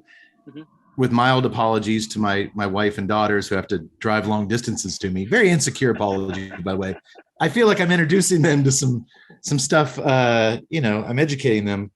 But whenever someone vocalizes, which they have many times, to us, when we mention a podcast, because everyone their uncle has a podcast these days. And it's like, well, just because you haven't heard about us, that doesn't mean we don't exist. That doesn't mean we're not. It's and you kind never of know who you're connecting with. Actually, there might be a person you're connecting with that you don't even know he exists, but something will come out of that. We actually had a guy ring us up on social media from Mexico, and I was just like, and it was one of those things to where he was mentioning stuff to where I'm like, oh my God, you actually listen to us. That is so freaking awesome. It was so damn cool. It's great, though. I know it's just a small thing, but I was just like, we're in fucking Mexico. Hell yeah.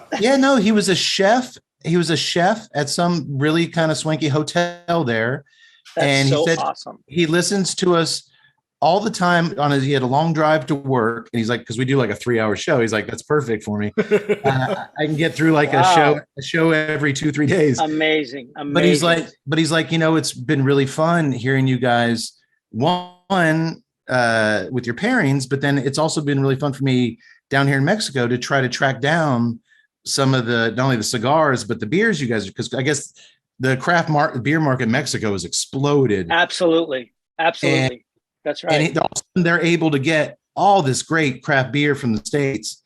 Super cool. So to hear that, like you said, a stranger from Mexico is driving around to work, listening to us and taking notes. It's like, all right, I'm not throwing in the towel tomorrow. I'll get a couple. I'll keep. It's cool. This is the kind of things that really make it worth it when you realize you're actually connected to something, and that will take it somewhere else. Like this guy will do something with what he learned from you. It's great. Yeah, and it's the creative process, especially Bill.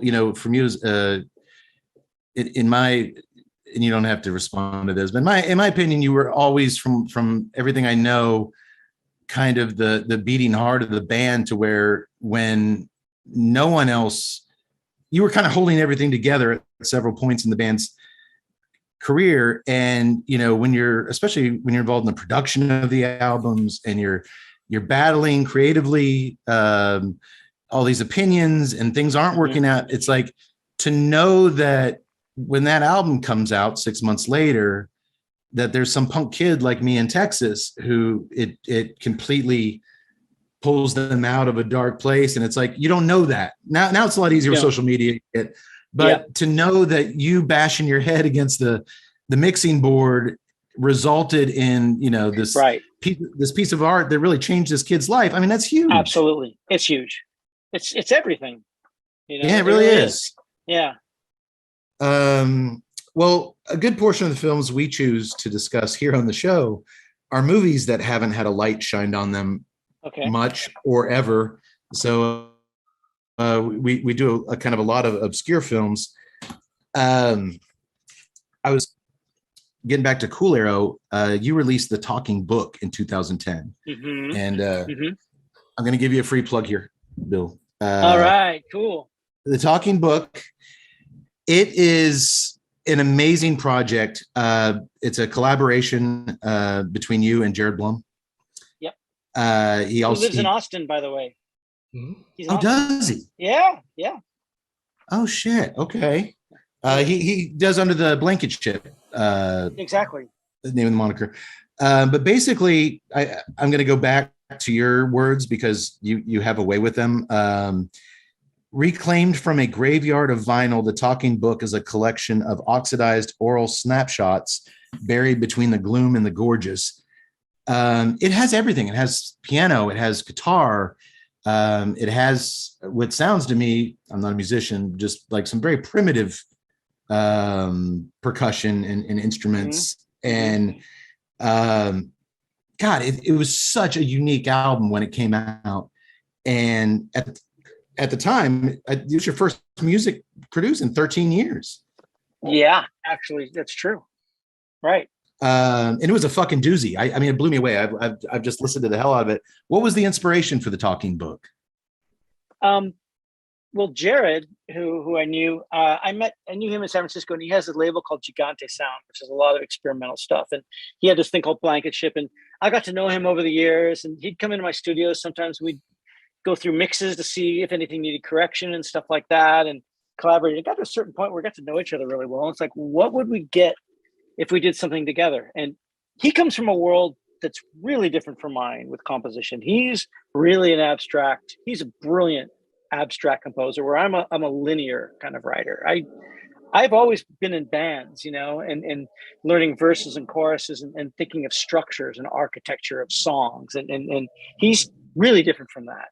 So it is really putting two completely opposite worlds together, but we had the same taste in music. So we had something, we knew when something was good, we both kind of felt it. So it was enough to think that we could get something cool out of it. And that's kind of what came out of it.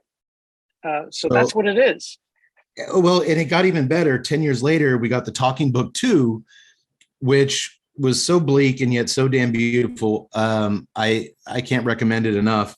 Both Talking Book albums, they fall into this weird genre of music that I kind of invented that I call soundtracks to movies that haven't been filmed yet.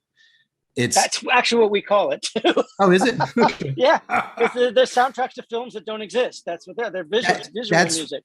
And the Talking Books are a prime example of that.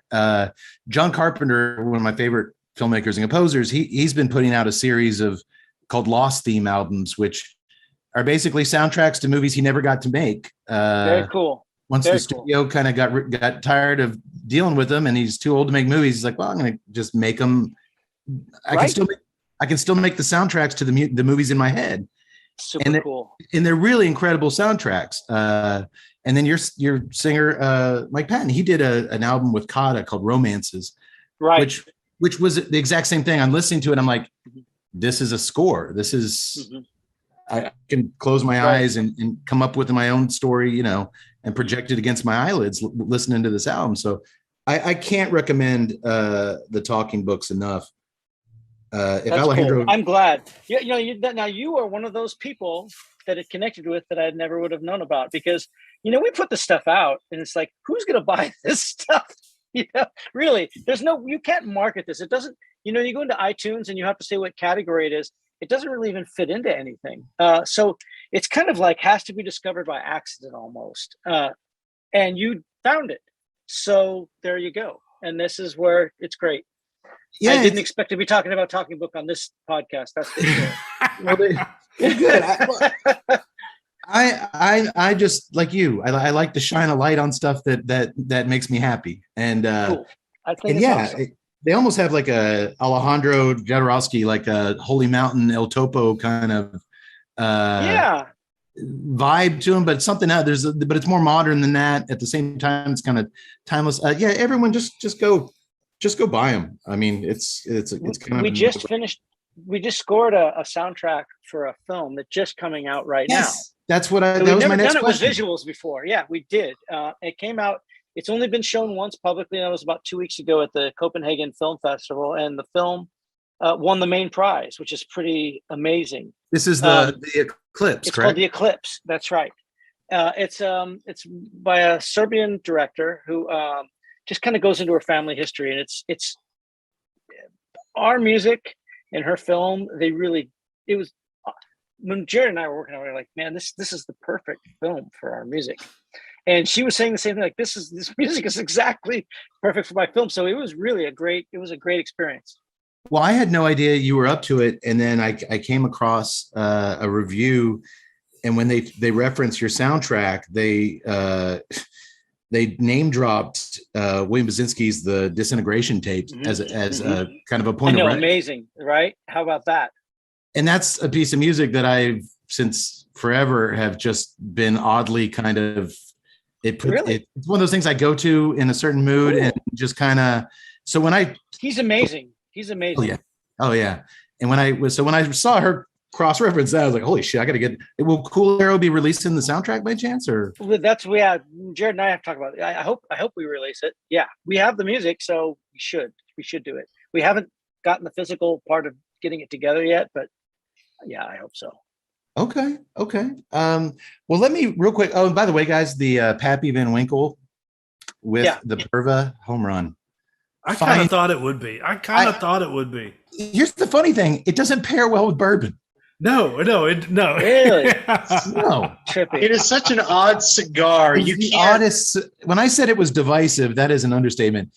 Like people loathe this cigar because of that fire cured tobacco, and it just has a real smokiness. It's aggressive. It's super aggressive. But that first sip really, that on the front end of the Perva, really kind of tells the cigar who's boss.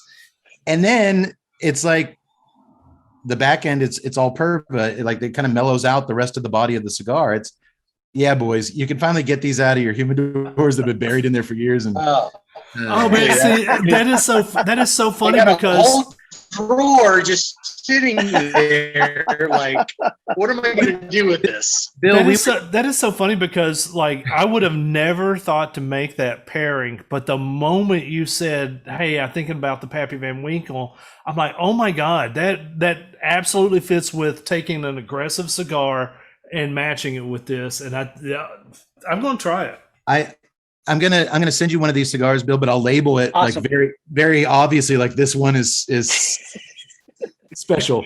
But no, the thing is, Bill, we would tour before COVID hit. We would tour every year, all the 5 major tobacco growing regions. Amazing. Pennsylvania, Florida, wow, Louisiana, Kentucky, and I'm forgetting one. Connecticut.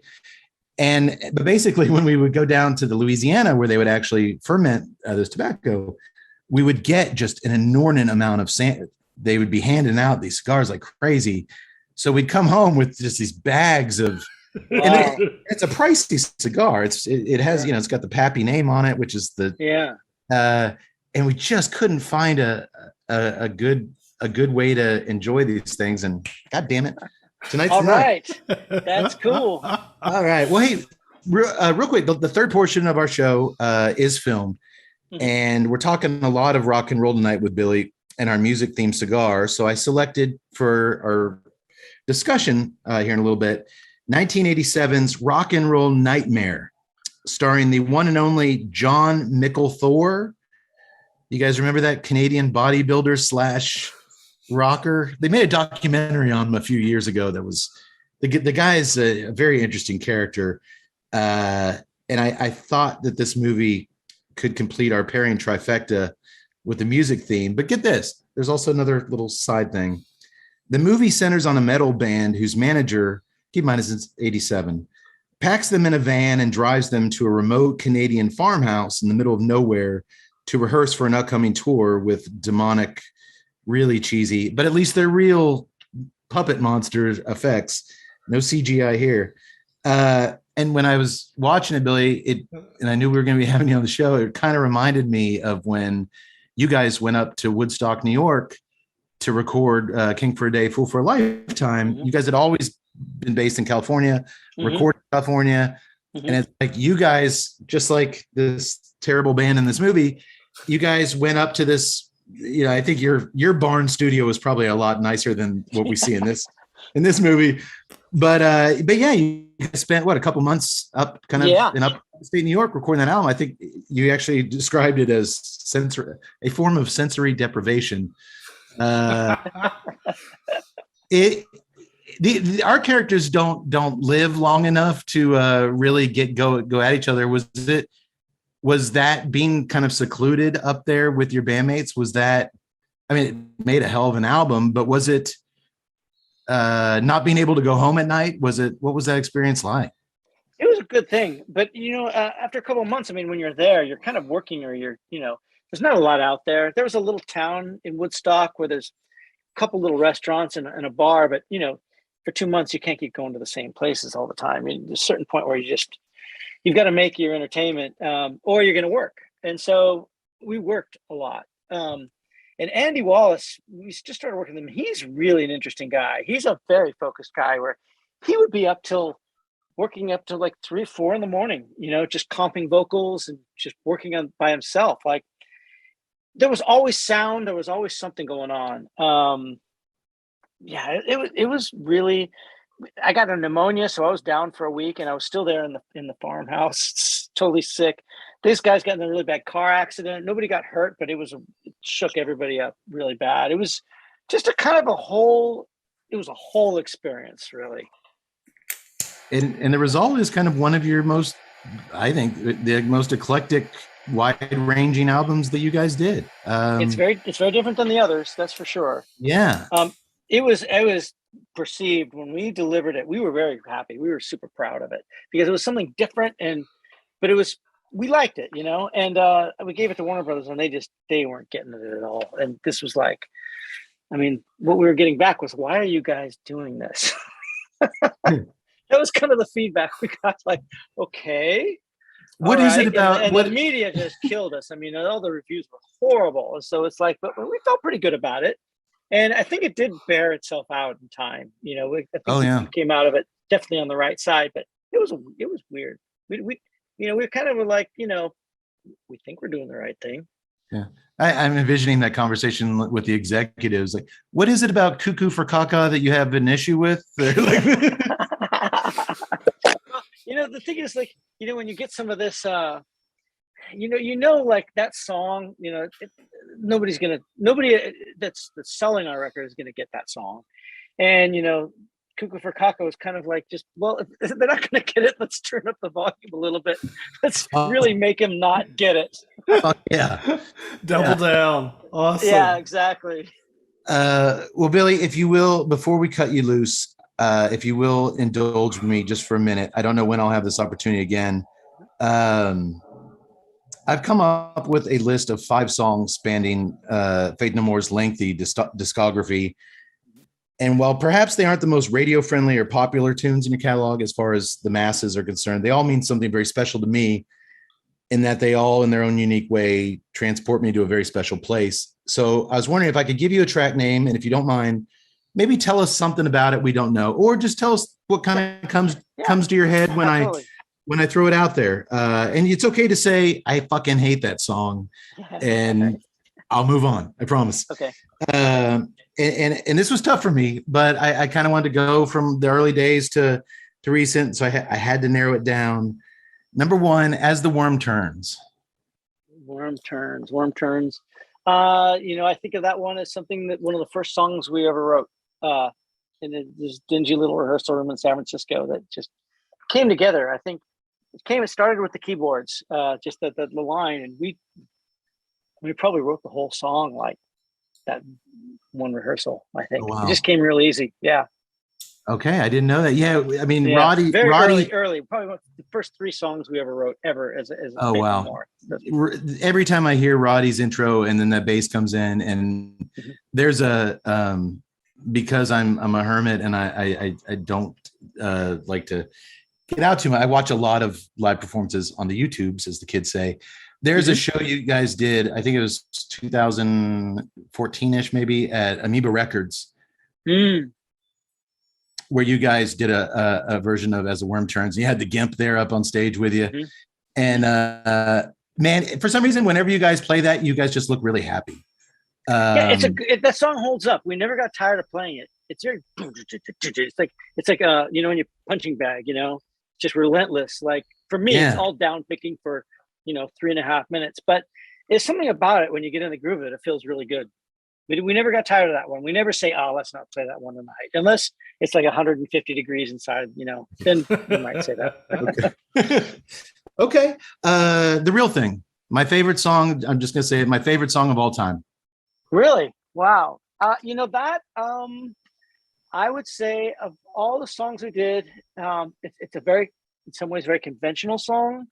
But I think there's also one of the songs where I really like what Mike Patton did with it, because he kind of stepped out of his character and he actually was himself in that song. And to me, that was remarkable in a good way.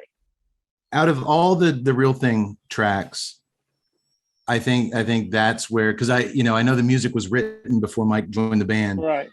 And as a fan, you listen to the music separate, and you're like, kind of seeing where Mike went with it, with the lyrics and his approach to all these songs. But you're right, The Real Thing was really different than the other songs, and it just seemed almost kind of vulnerable. And exactly. There's not a lot of irony in that one. Exactly.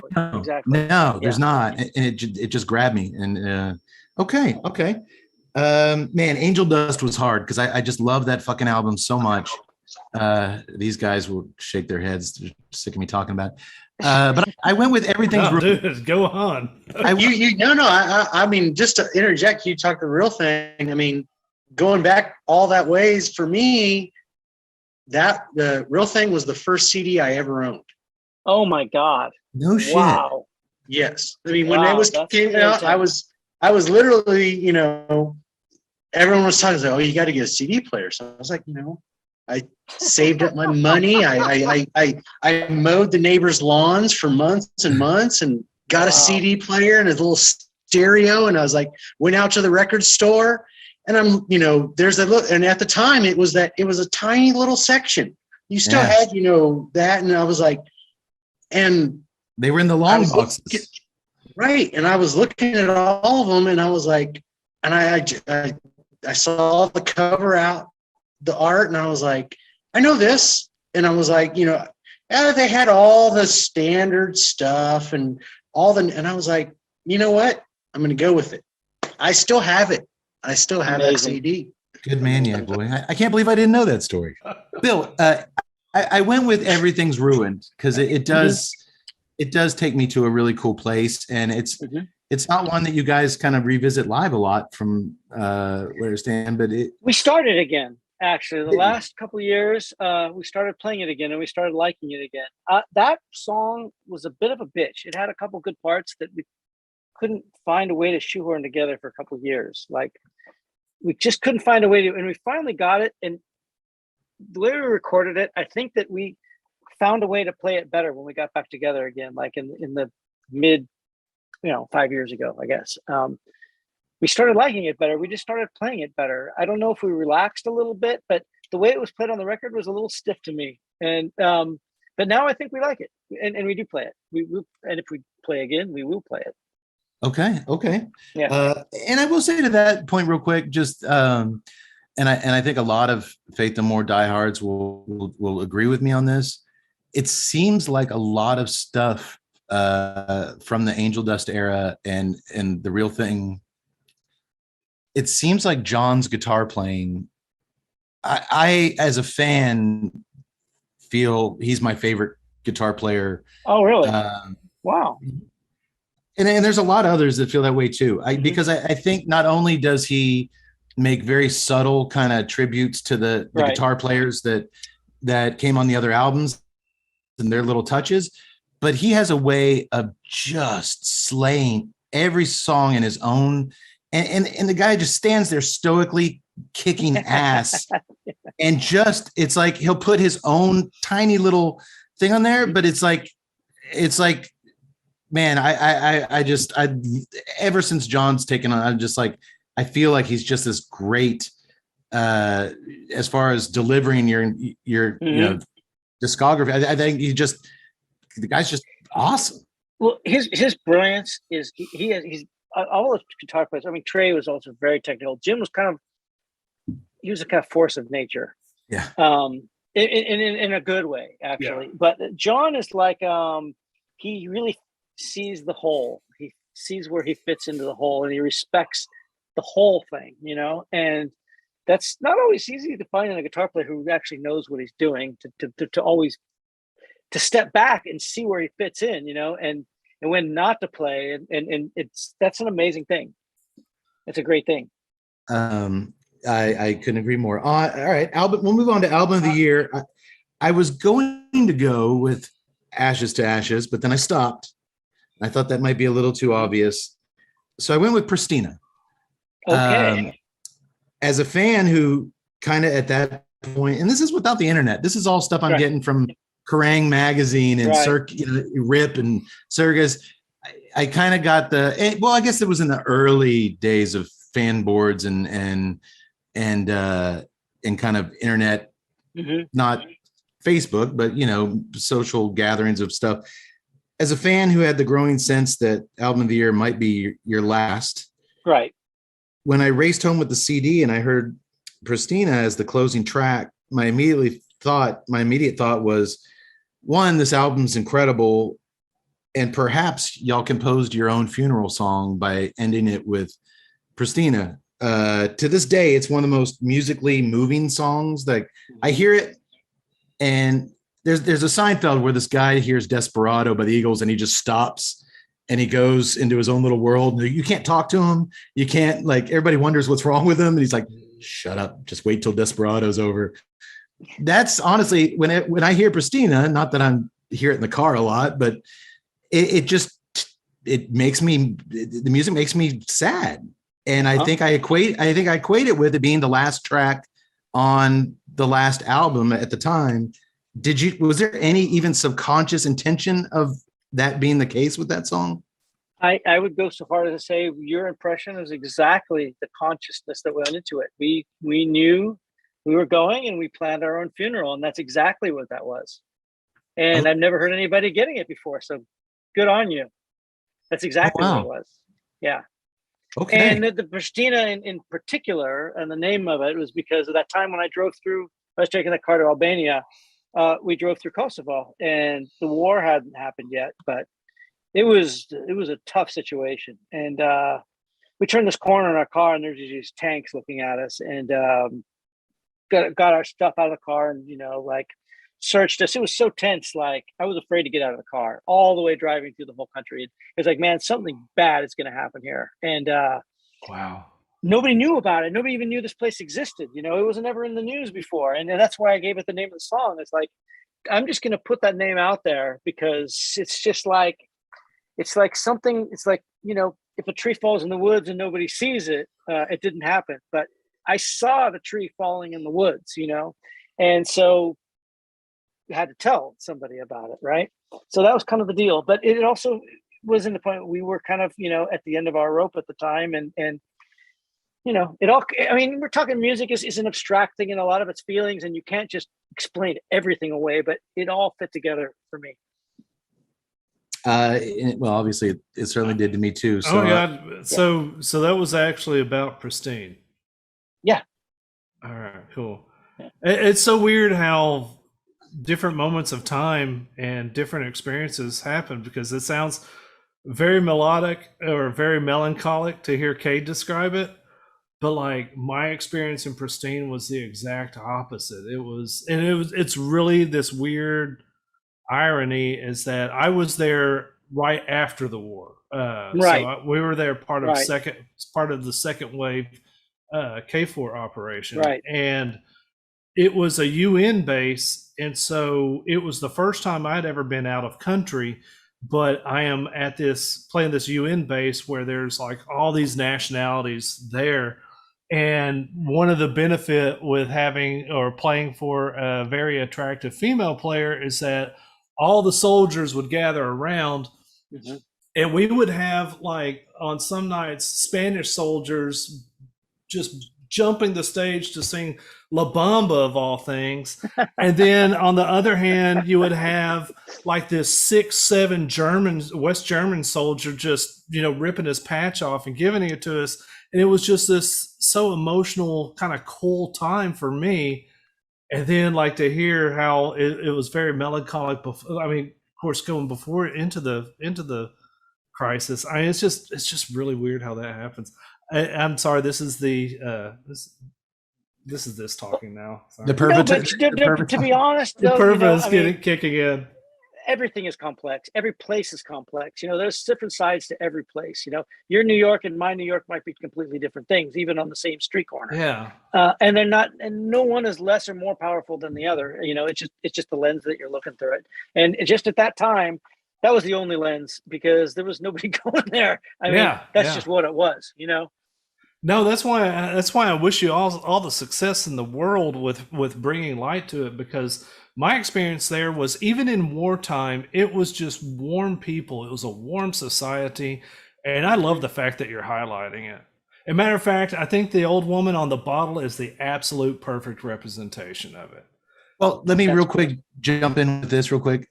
The original movie I chose for tonight was a 1987 very underseen horror film called Beyond the Door 3. Keep in mind, there was no Beyond the Door 2, and it was not related at all to Beyond the Door, which came out in the 70s. But it was about this group of American high schoolers who got sent over to Serbia on a train, and they're traveling through Serbia by train. And basically, they get dumped off. It was a Wicker Man type deal where the local Serbian farmers trap them in this for sacrifice for their crops. But you're right, Tut. Every woman was portrayed as the woman on the bottle, but they were evil. They were, they had spears and were jabbing the Americans as they burned. It made me never want to go to Serbia. Well, unfortunately, even though that I say that's iconic looking, that's not how they all are, man. It was in this movie. It's funny growing up as, East Texan boy in the 80s. That's the Eastern Balkans was like, that's how you think of them, that old lady. And so when they were like, hey, you're going to Europe, and I'm like, yes, Eastern Europe. No. But when we got there, I mean, Sarajevo had some beautiful women, and they were all just really, really nice. It was, it's really nice. They're not all really just nice. Hardcore craft. Of course not.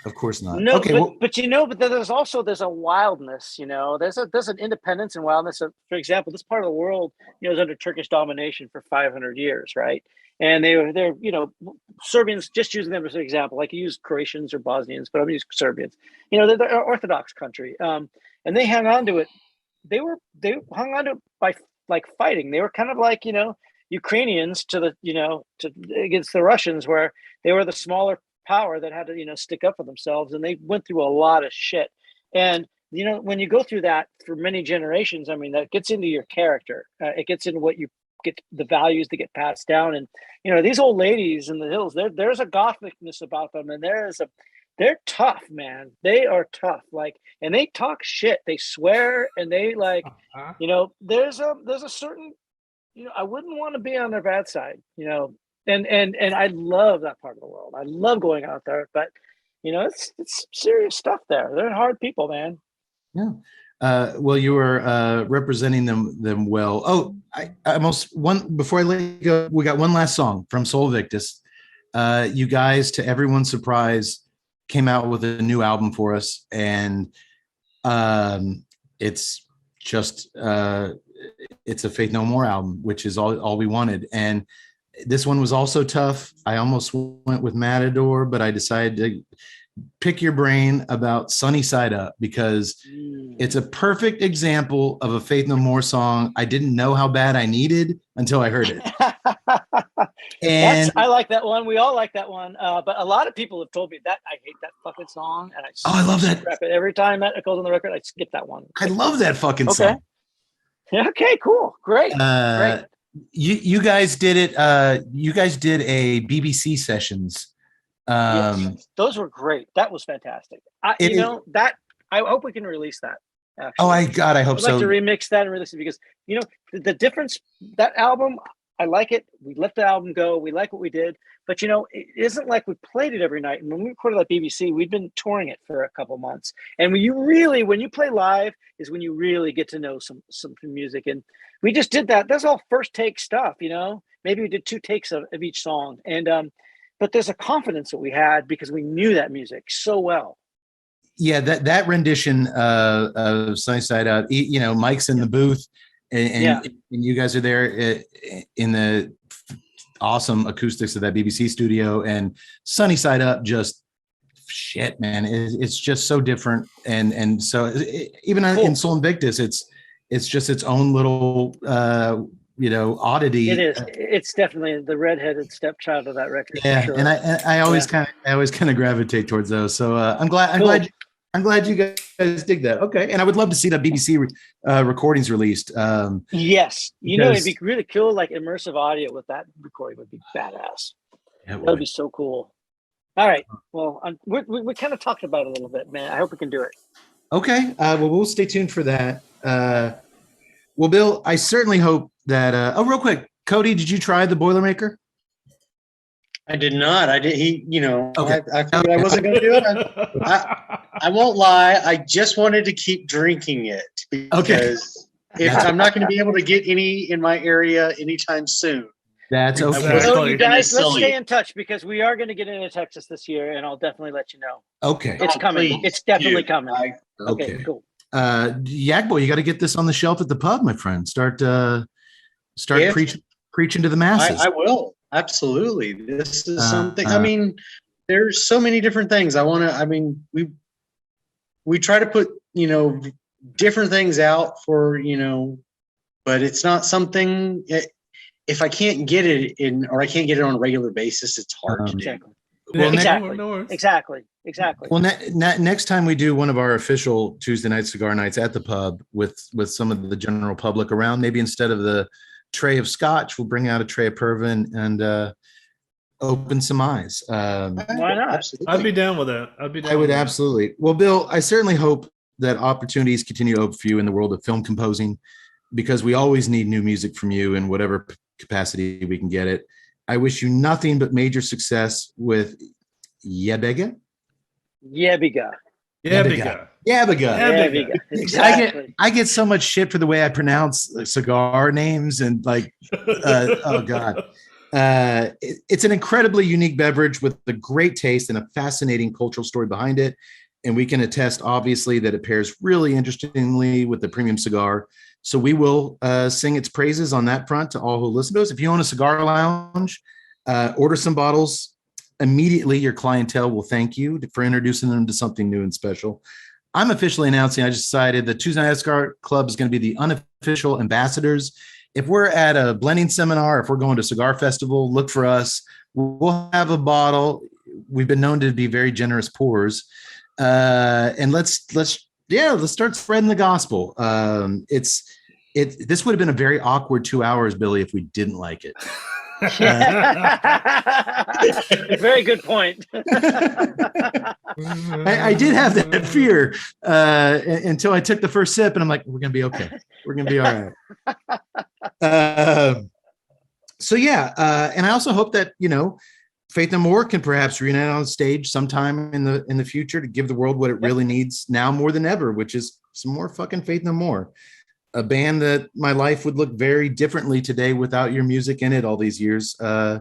You personally got me through a lot of difficult times, and I can't thank you enough for that, Bill. Thank you. It's all that hard work and all that passion. It reaches people, and if you never hear from them, they're still out there. I'm happy to hear that. And it's a true testament to what good music can do. I really believe that. So I hope to see you stationed to the left of Puffy sometime in the future. Nothing gets me going like seeing you guys do your thing. Earlier, I mentioned my wife wouldn't let me wear the Faith No More shirt. Yeah. I've got that Guinness Faith No More poster framed up in our bedroom. She let me put that up because it was nice and artsy and autographed and all that. And when I told her you were coming on the show, she's like, "You realize we have a poster with his autograph in our bedroom?" And I was like, "Yeah." And she's like, "You realize when we first met and you took me to your house, you had a poster of Billy Gould on your wall wearing his underpants."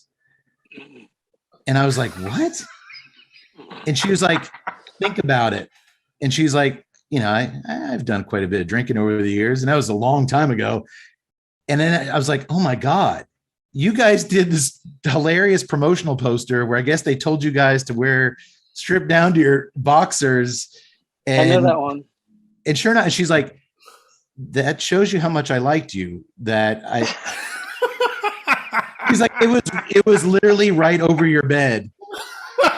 And we were kids, but you had this band that not a lot of other kids in our little Texas town were into in their fucking underpants up on your wall. And I was like, "Hey, it's come full circle. Everything comes full circle." Well, as a Faith No More fan, tonight could have been really overly surreal for me in a lot of ways. But you know what? I feel like it was a fun, thoughtful, and educational talk. And I'm really honored to have you here. And I really, thanks for taking the time. But I feel like I learned a lot tonight. Well, I like what you guys are doing too. And you should definitely just stay in touch, Absolutely. And like I said, I'm going to do my best to bring our world and introduce you to our world a little bit and what it can do with Verva. And I'll wrap things up with this. Billy, you said in an interview once, the worst thing you can do in any creative pursuit is play it safe. And you've proven time and time again that amazing things can result from not playing it safe. You and your Faith No More bandmates at the height of success could never really understand what it was that people liked about you. So you just made a mutual decision to do whatever the fuck you wanted. And that approach has just been kind of what I've lived my whole life by. And that's the approach we take here in the Corner No Hope for our little thing. Fuck the rules, my friend. Fuck the rules. And keep doing what you're doing. Thank you, Billy, for your time tonight, for everything. It's been an honor. And if you're touring or visiting Texas at any point, please let us know. We have a lot of really cool lounges that we can bring a bottle into and just get to meet in person. I would love it. We'd have a blast. So awesome. Take care. Have a great night. And just thank you again. Pleasure meeting all you guys. Thanks, Billy. Till the next time. Okay, take care. Till next time. All right.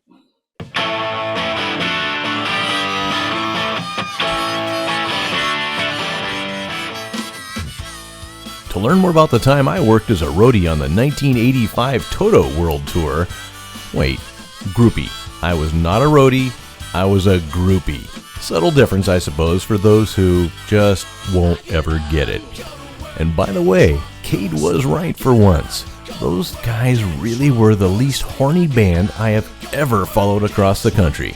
And that's saying something, because I spent a considerable amount of time in the 90s on the road with the Spin Doctors. Or was it Ace of Base? I don't know. Well, whoever it was. They've still got my black leather bikini trunks with the sweet metal spikes. Yeah, folks, it's true. Matchbox 20 didn't kill rock and roll. My bitchin' bikini trunks did. Anywho, to learn more about the cigars enjoyed on tonight's episode, please visit Yebiga.com and crownedheads.com. And don't get me wrong, Match 20 still sucks major one-eyed penis monsters though. They are just fucking terrible.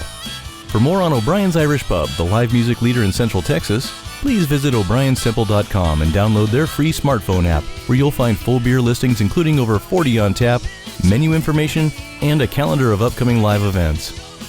To listen and purchase music heard on tonight's program, check out www.fritzbeermusic.com. Thank you for listening to the Tuesday Night Cigar Club podcast. This is Keith A. Howell saying until next time, friends, unless we see you sooner at the pub. So keep it smoky, and for God's sake, keep it ballsy as well.